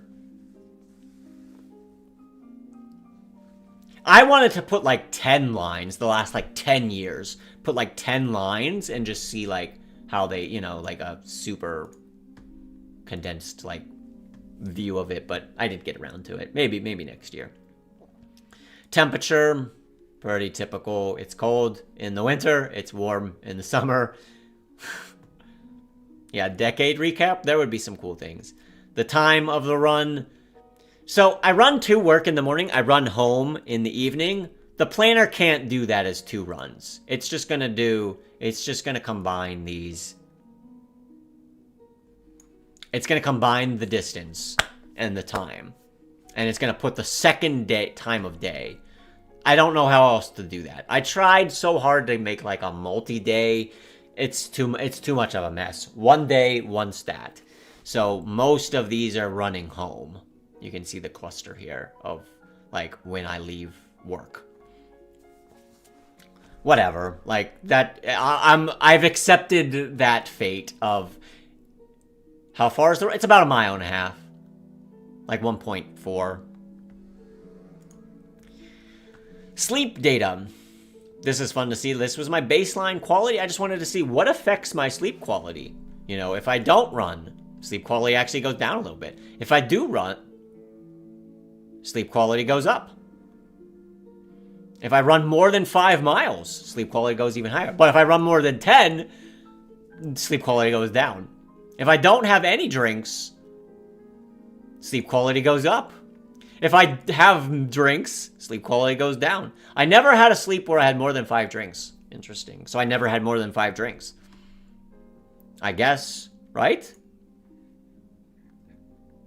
Wow, that's crazy. 5 is my max in a night. Usually I have like 1 or 2 nights where I didn't sleep. Yeah, wow, we did really good in terms. There's almost always a night or 2 where I get like fucking hammered. And I still have like 8, but we avoided it this year, so that's good. It's because Matt didn't do any lockouts with me. I have a lot of steps. Seems like sleep quality goes up. If I don't M, sleep quality goes down. I could see that. If I M, it's basically even. But if I don't M, this is why you M, people. This is why you M. It just leads to better. You're just out after that, you know? If I'm with my partner, sleep quality goes up. This is the clearest thing ever, right? These ones are the only ones that matter, right? If you don't sleep, your sleep quality sucks. Like, get more than 4 hours of sleep, and you're fine, right? It's those killer nights where you just get like 3 hours, you know, that just destroys your sleep, right? And I think that's probably true. Like, and if you get more than 8 hours of sleep, it's like, these are the best things you can do. Just get lots of sleep. Guys, if I stream, sleep quality goes down. Actually, quite heavily. Like, 4% is about outside of the 4 hours. So, I gotta stop streaming. I'm sorry. Gotta stop streaming. If I sleep on Monday, lower. If I sleep on Saturday, higher. Makes sense. You know. And then I just have these bins of different, how many times we had between 4 and 5 hours, 5 and 6 hours, 7 and, you know. 8, I was only sleeping more than 8 hours once, but that's because of how, this was only one time. This is one data point. Because of this. Because the sleep app puts so much of me being awake, which there's just no way. There's no way. What if I shift streaming from Sunday to another day? That's true. Actually, you're right. Most of that is probably because I stream on Sundays, so the sleep afterwards is poor, because it's Monday. Did I do the offset? Yeah, I did. Okay. That's probably why. I did the same thing with pace. For a lot of these. Again, this is one data point, so actually sleeping a lot makes me go slower? I don't think so, but I have very little. There's so little data points here. So there's really not a lot to gain from this one, I don't think.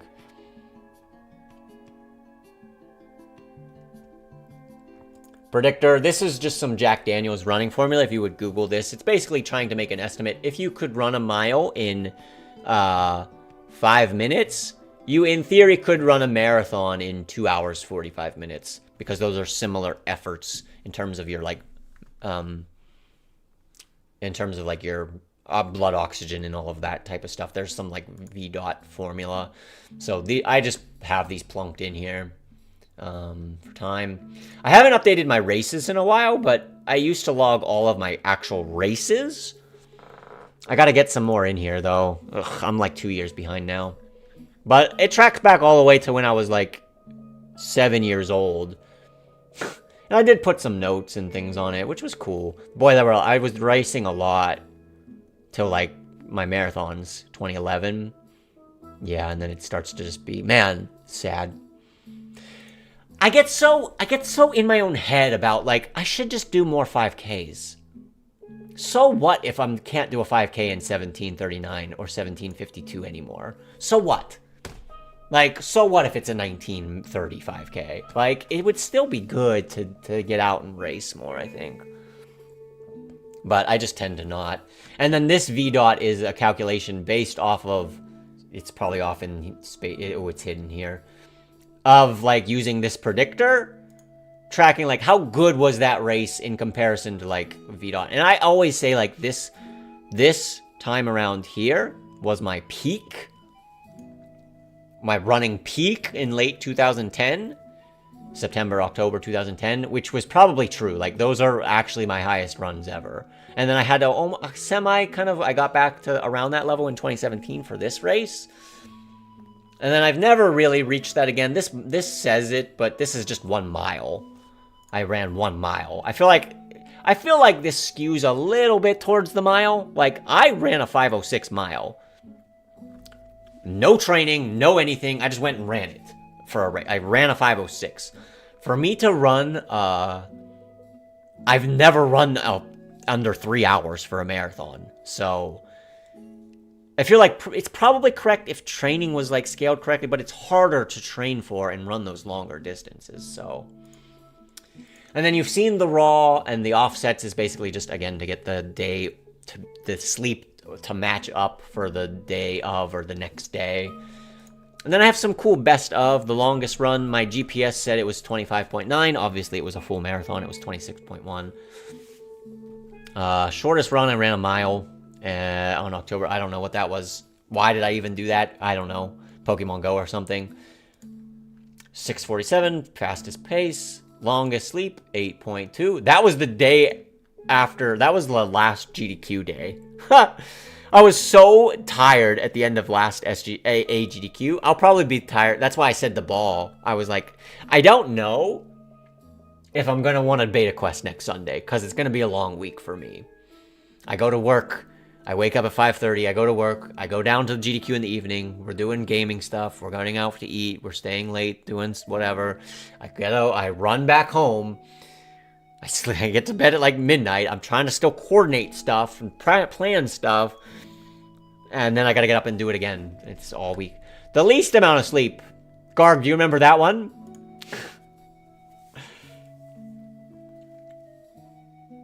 When we just didn't sleep playing bingo? 0 hours.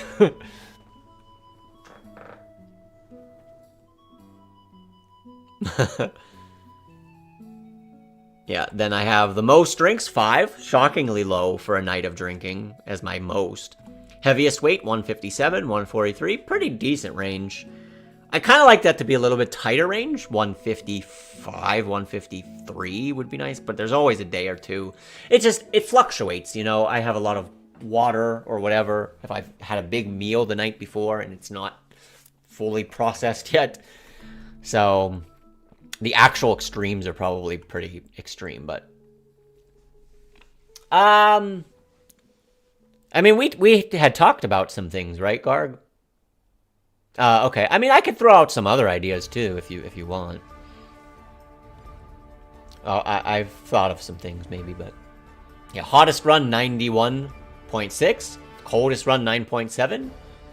Seems pretty typical. That's, you know, the range of Pittsburgh runs. Max heart rate 190, very fit. Okay, cool. Most steps, 43,000. That was my marathon.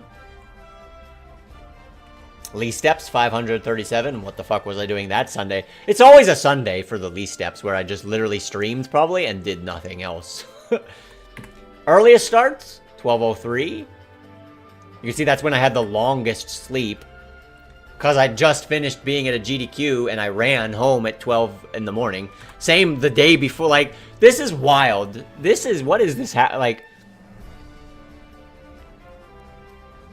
I ran from the venue. This is crazy. I ran from the GDQ venue to my office, probably at 11:30.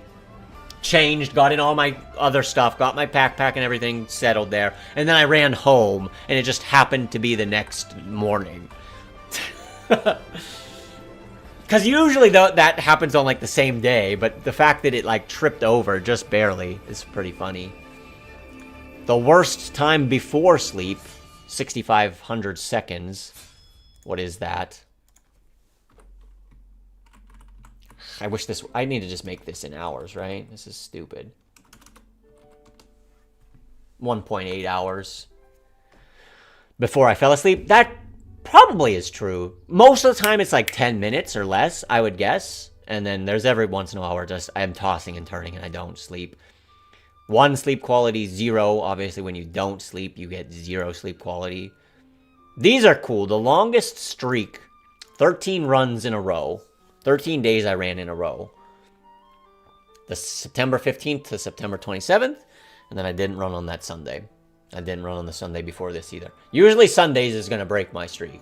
But I must have run like 2 Sundays in a row there. Or just even 1 Sunday. And then the longest... This is crazy good too. 3 days is the longest I ever didn't run. If it went to a 4th day, I was running again. Which, again, when you run to work... This will be very interesting when I'm retired.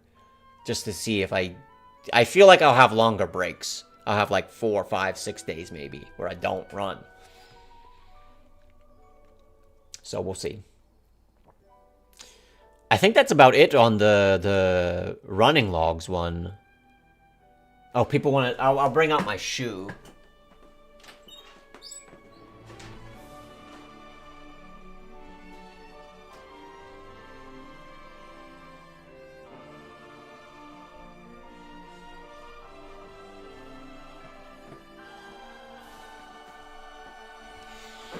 Yeah, let me,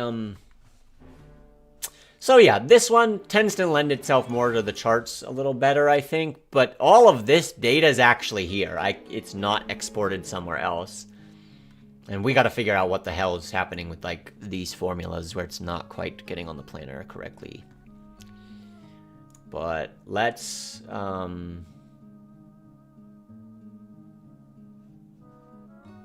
let's go to this.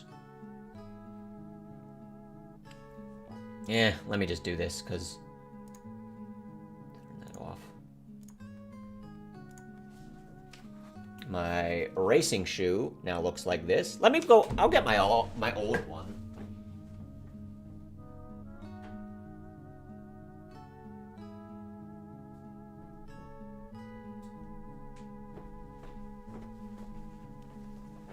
This is the one I had from my marathons when I was running marathons in the late 2000s, early 2010s. I really liked the color. This is such a Pittsburgh, like, actually for this race, I had this shoe. That's crazy. I loved the color, the yellow and the black and yellow for the Steelers and the Penguins and Pirates. Like, it just felt, and this was like my sport. I was wearing the black and the yellow was really, really cool. But, I mean, it's pretty light. And it even still has some, you know... It's not like it's completely worn bald, but it doesn't have a ton of support anymore. I've run three? I've run 3 marathons on this one and a bunch of 10Ks and 5Ks and stuff, so... So, when I ran a marathon this past June... Actually, I mean, I can probably pull up, I don't know. The Strava for that might be fun to pull up. We can look at that. But it was like, it's time for a new racing shoe. It had been many years and the technology has improved significantly. The color is okay. I kind of like the cream, like it's got a little bit orange-ish. White, I don't really like the white because white's going to get dirty. Like, you're going to see it's dirty. This part is, boy, it's so white you can't even, like, I do kind of like the polygon, like, it's got, like, this triangle mesh type thing going on, which is kind of neat. This is so common, like, look how long my finger, I feel like you're so likely to get stepped on, but so many shoes do this, like, back lip, you know, like, if someone gets you there, they are going to take you down, like, they're stepping on your shoe, you know. Whereas, it's like, you can't get stepped on back here. But this is so common. I see so many shoes now that have that, like, back lip. I don't know really what that does. But yeah, it does have this, they're calling it energy arc. This is like a plate. Now, like, the whole thing is in a plate. I don't know how, if some of them are, like, really, really, like, plated. This one has, like, a narrow one in it. Weight-wise, this and this are pretty similar. This one might be a little bit heavier, but this one is lighter. But, man, that plate, when you... How can I show this? When you, like, step and take this and, like, bend it, that plate under there is, like, propelling you forward. It feels like I'm bouncing when I'm in these shoes. It was so wild the first time I put them on and tried them at the store, and like I said, can I go like run down the street? And it's like, they make sure you come back, right? But I tried them out, and it's just like, wow, I feel like I am gliding. Like this thing is pushing me forward. So that's what mine has, the arc here. And again, I don't know, the white is just like, I know this is gonna get so dirty, but I really like the ones that are like colorful, like bright orange or bright green. And I wish this one had a little bit more of that, but I'm pretty happy with it. Look how scuffed and dirty it is already. It's just like, I'm never going to keep that thing clean. But yeah, that's my running shoe with the, I don't know what you would call this even. I would call it a carbon plate, but I don't know. Is that typically what the Pro ones look like? Or I thought they were even bigger, like this thing was even wider. It was like a whole plate. Whereas that feels like it's more just a strip. And it is kind of neat. It's like, look how much material has been removed just to make that work, right? Like, even if you didn't have this plate here, like propelling you forward as you step, the material cost of like taking this out, versus this one, it's like you're kind of just eating that whole extra weight, right?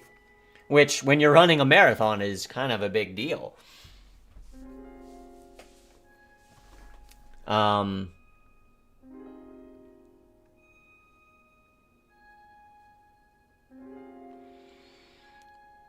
to 10 seconds per mile. Usually I estimate the specific shoe model. It is New Balance, Fuel Cell. I don't know what else it has. Would that be it?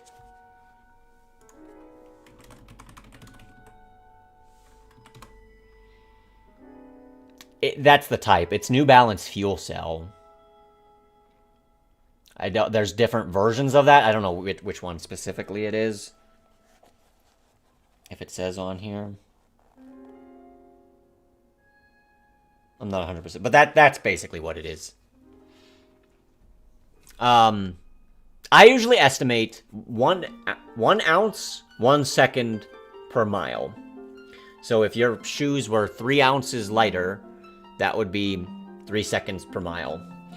The extra plate, I don't know. It's hard for me to estimate what that would necessarily be, but this is probably an ounce or 2 less than my other shoe. Many ounces less than my training shoes. Like, my training shoes are way heavier, several ounces. So yeah, I think 5 to 10 seems like a pretty good estimate of time saved. Which, you think about, if you're saying 10 seconds a mile, 260 seconds of time saved, is four and a half minutes.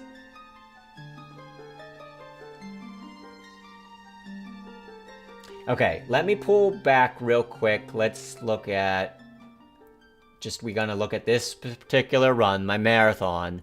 I was in San Diego, did the San Diego Rock and Roll Marathon. Looking at my miles, pace, 712, 655, 704, 650, 647, 648, 702, 650, 657, 657. First half marathon, super consistent. Like, I was so consistent. Like, I'm just very comfortable, I'm very good at pace. I feel like pace is one of those things some people are not good at. Something I'm basically really, really strong on pace. There's very little deviation between all of these. I was not following any pacer. That's just me. With all the adrenaline, with all the people around, like, yeah, I just, I'm very consistent, right? First half marathon, basically, good. 654, 651, 653. First 15 miles, actually, all really, really good. And look, look at this hill, right? Look at the gray is the elevation. Okay, we're kind of up and down, up and down. Then we go up a little bit. It's pretty much up, up, up. It's flat. It's pretty flat. It's flat. A little bit downhill, downhill. It drops this whole elevation in like 1 mile, which was crazy. It was crazy, that elevation drop. And then it's pretty much flat. But look at, this is so brutal. This is so brutal. Look at what it did to me. You'll see what it did to me when we get to that mile. But this hill was a really tough course, man. It's actually really tough. And it's tough. Look at all these turns, too. It's like turn, turn, turn, turn. This isn't too bad, kind of looping through a neighborhood. Turn, turn, turn, turn, turn, turn, turn. Every time you have to, like, turn a 90-degree street in a marathon is like, you're trying to take it, like, you know, around. But it's tough, man. Turn, turn, turn, turn. So, my pace through 15, 6:53. 7:04. Okay, 7:04 is not by itself that bad, but it would basically be my slowest since the first mile, right? At mile 16. 7:04. 7:17.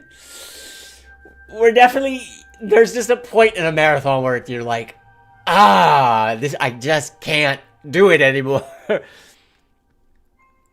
7:05, still trying to hold on. 7:15, 7:6. Okay, it's like we kind of fell into this, like, this is now my comfortable zone, right? It's not these 6:55s anymore, or these 7:04s. It's 7:15, 7:16, 7:21, 7:44. Look at, man. 8:34. At least it was split over. You could see, like, below. You could see, like, that's half of the hill. 8:07. It kind of started coming back down. But, man, brutal for your final time, right? 8:07. And then it does come back down. The last two. Once you get here, I knew in my head it was like, we're pretty much done, right? Yo, Merp Parmesan. Thanks, I grew it myself. Nice beard, grew it myself. Thank you, thank you. Thanks for the bits. My nutrition, at the start, I had a goo. I like to get these.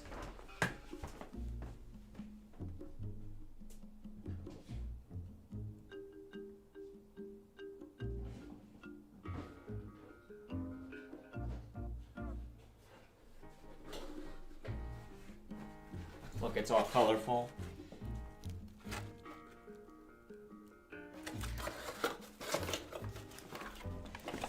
Basically, I had one at the start, one at mile 8, and one at mile 16. And then I had like a little sugar. I had one of my maple syrup things actually at mile 20 or 21. I think I got to here and I was like, I know that hill's coming. I want like a nice quick rush to end and then be, you know, crashing out.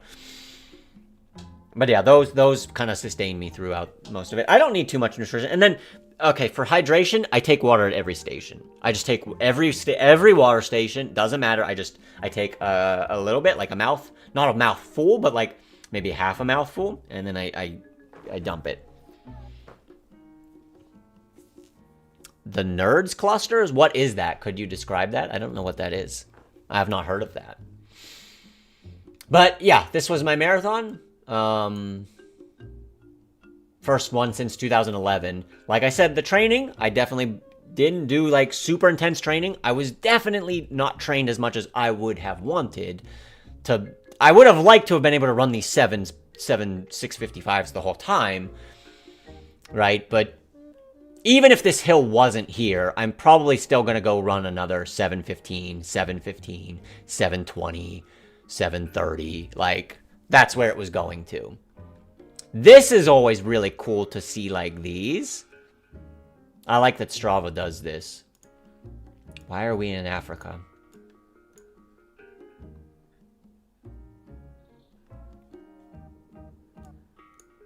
What are we doing? Come on, load.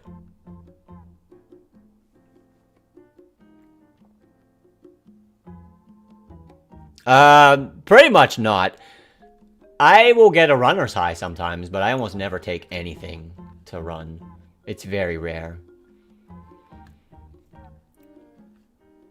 Okay, dude. So this is me, you know, going along the course. It's always really cool to, like, see who else has run, like, close to you. Like, here you can see that this Michael guy started before me, right? I'm still sitting there. They had, like, corrals, right? I was in, like, corral 2 for my time, because I ran a 309, and I was, like, 100... I was basically almost in the top 100. I think I was, like, 106th or something. Finisher. So I was in the second corral. There's like the super elite, and then there's corral 1, corral 2. And you can tell there were people that should not have been in corral 1 or 2 that were. And that pisses me off. Look, everybody's going to run their race. You can run your own pace, whatever. I'm not going to judge you on your pace. But if you're in corral 2, you should probably be running corral 2 speeds. That's all I'm going to say. Don't be in my way. The first mile or two, it just felt like so many goddamn people should not have been running ahead of me. Because he started before me, and it's like, look... But he's still running pretty fast. Like, look how long it took me... Did I even end up catching this guy? It's so funny in marathons to, like... You might be going, like, 2 seconds a mile faster, and that guy that's 100 yards ahead... Like, you barely catch him. Like, all of this time... He's still ahead of me. He's still ahead of me. He's still ahead of me. Okay, I think I got him. I think I'm ahead. We're like running together almost, and then I'm ahead. Okay, I'm ahead of him. I finally passed him. But even still, it's like not by that much. Not by that much. It's so close. Oh, wow. He was like right behind me.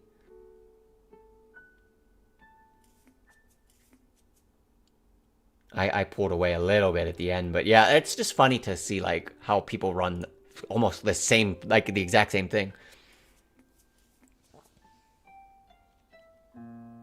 Nerds. Oh, the nerds thing. Okay. I've never tried anything like that. Strava Premium. I like it. I'll probably keep getting Strava Premium, honestly. I just like the stats that it throws out versus like my own Excel log type things. Wow, this person started way ahead of me. Well, not way ahead, probably the same amount. Again, running like the whole first part. I'm just so ever so slightly catching them. Boom, passed. But yeah, these are fun to look at. Oh, the hill. The hill. I'd managed the hill, like, yeah, it kicked my ass, but look at what the hill did to this person. Boom.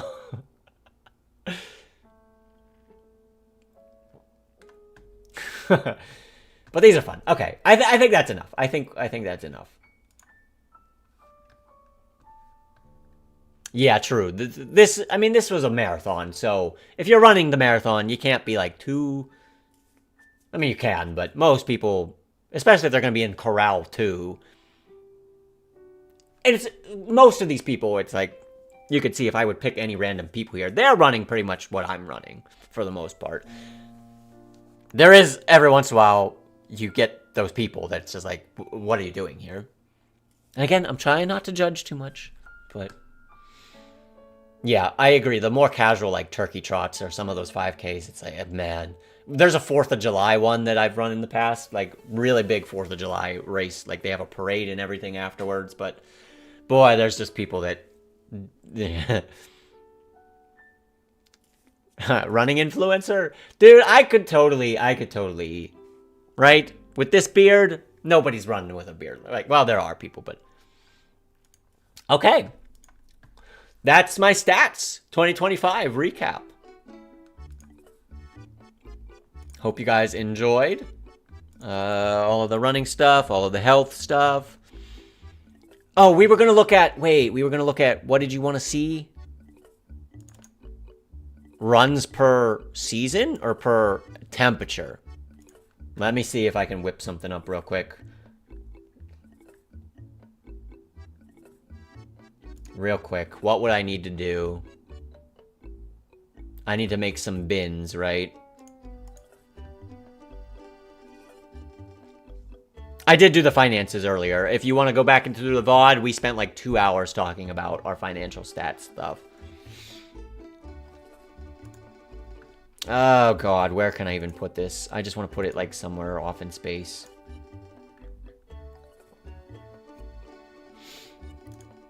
Maybe in here? We want to do like... You want to see the average temperature, if it's between these ranges, but then instead of like the number of weeks that was, if I had a lot of drinks, right? Based on like, and bin them like this. Actually, this would be perfect, right? Yeah. Let's do that, but instead of number of runs, it's going to be number of drinks. Right? And then I have to do... Is this by week? This is by day. What is this actually? Okay, oh. Yes. Okay. No temperature is going to be... Well, that's going to be 0. This needs to go from... Well, we're going to have to do... Okay, well... Count...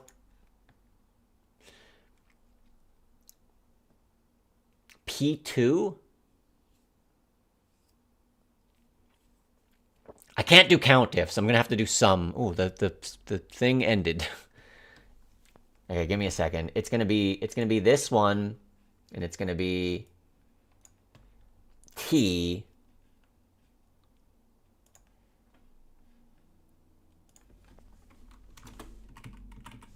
What did I do?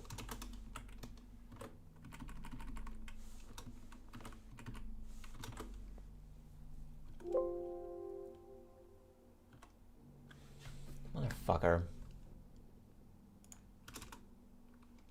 No.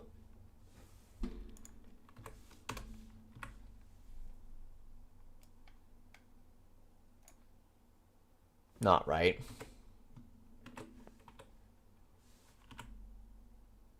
Oh, God.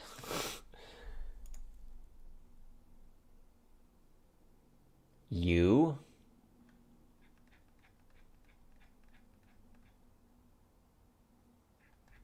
Oh, okay. These all need to be T.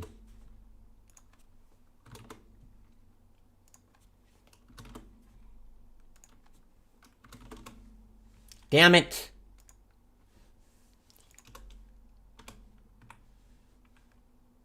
Less than 10? That's definitely not 35 of my drinks. 39.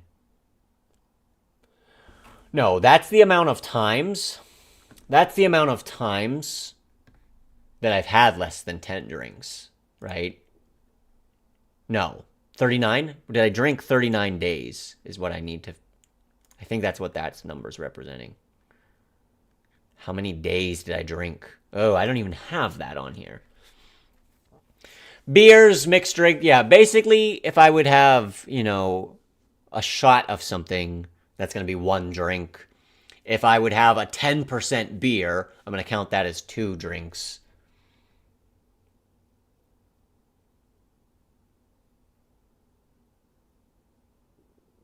This is... This is kind of the way I want to do this.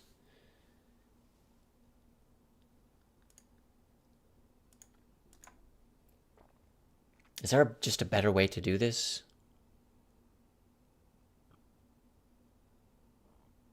If temperature is less than 10, count sum the drinks. Ooh, no, this isn't fully gonna work, and I can see why now. I only record temperatures if I ran that day. At that time, right?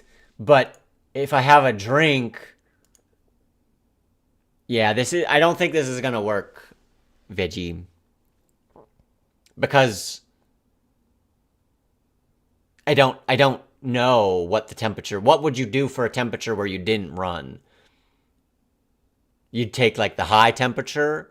Or the low or, like, the average of the day? Like, I'd have to put a lot more work into figuring this one out. Because there's days where I drink, but I don't run. Obviously, there are probably days where I do. Actually, there's probably very few.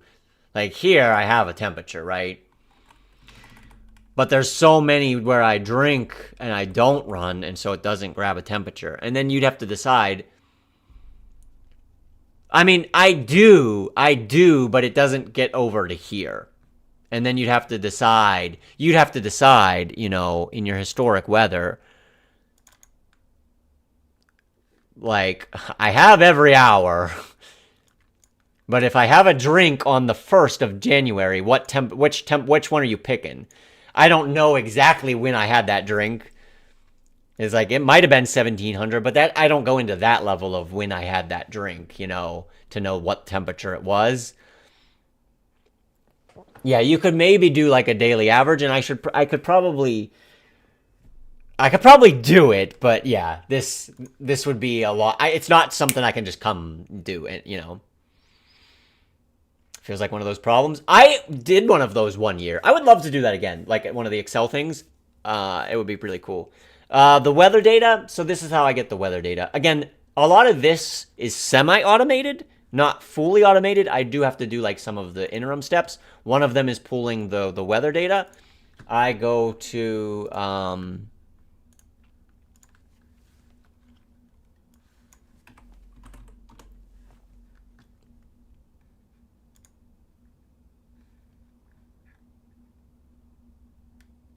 this website, Visual Crossing, and if you make an account, I think you get like 1,000 data points a day that you could download.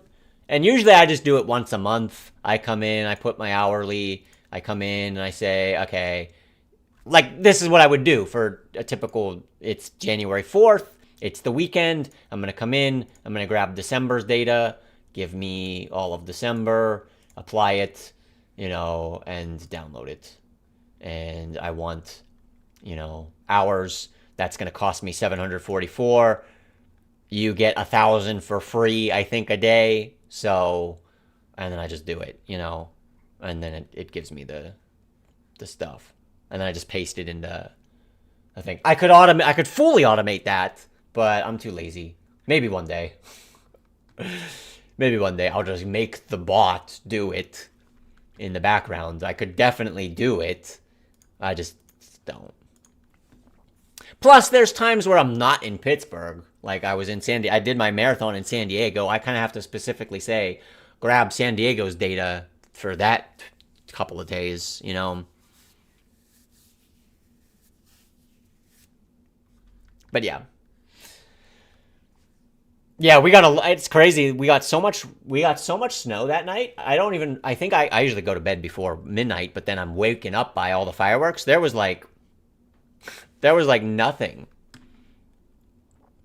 Nobody was out putting fireworks off because of how much snow we got. Okay, guys, I think that's going to do it for the stats of 2025. It was a good year. A lot of health stats, a lot of progress with our financial stuff. Last full year of working. So this one will probably be like the several before it, but 2027 and beyond, man, it's going to be different. It's going to be different. Excited for it. Thank you guys for hanging out here. And again, if you want to use my financial tracker in any capacity,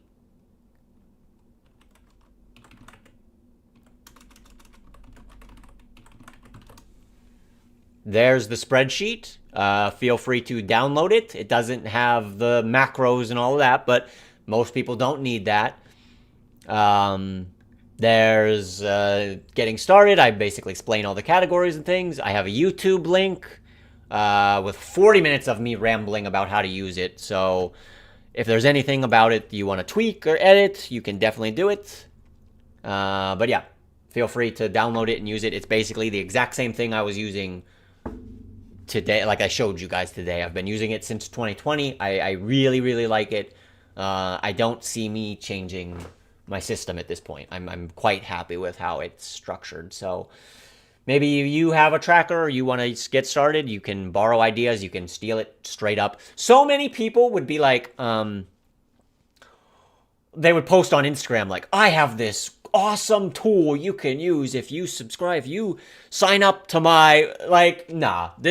I love sharing this type of stuff with people. So I'm obviously totally awesome with just giving out this type of information. And, you know, if anybody finds any benefit from it, just say, hey, I used your Excel thing. I like it, you know, or whatever. I totally, that makes my day more than anything else. So also, it's never a good tool. Yeah.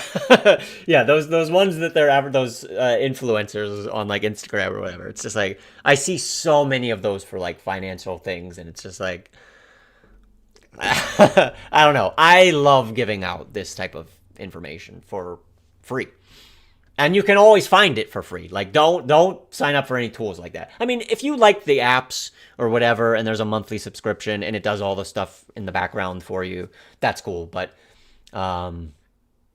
this Excel, I really like getting everything to Excel personally. But yeah, after this year, this will be my last full year. I might do some type of like part-time engineering 2027 and beyond. Half-time, quarter-time, maybe they need me for like 2 months to finish up, make a deadline or what, you know. So we'll see. But this will be the last full year for me, 2026. So, yeah. All right, let's go find someone to raid. Well, I don't know how many people are streaming. We do have GDQ is going on, right? Fuck it. Let's go send you guys there. Because I will be, also, before I leave, I'm not going to stream this week. I'm going to be at GDQ in the evenings. On Friday, I will be on the couch for Bubsia's blindfolded run. He's going to be doing blindfolded OOT or MM. It's going to be a bid war, whichever one gets the most donations. So you could probably already go on and donate to OT. I recommend you do that. If you're going to donate, go find the donation incentive for his run and pick OOT, because yeah, we want to see OOT. But yeah, let's go check it out. Also, what's up, Banjo? Yeah, there's a long VOD. If you missed any of this, you want to see it, the VOD is available. It'll be on YouTube. It'll be on Twitch for 2 months or whatever. But yeah, that'll be Friday night. I'll be on the stream there. So definitely tune in for that. And then maybe next Sunday we'll be back for a stream. It depends how much energy I have after the whole week of streaming. So thanks again for hanging out, everybody. Hope you guys have a good rest of your weekend. Until next time, peace.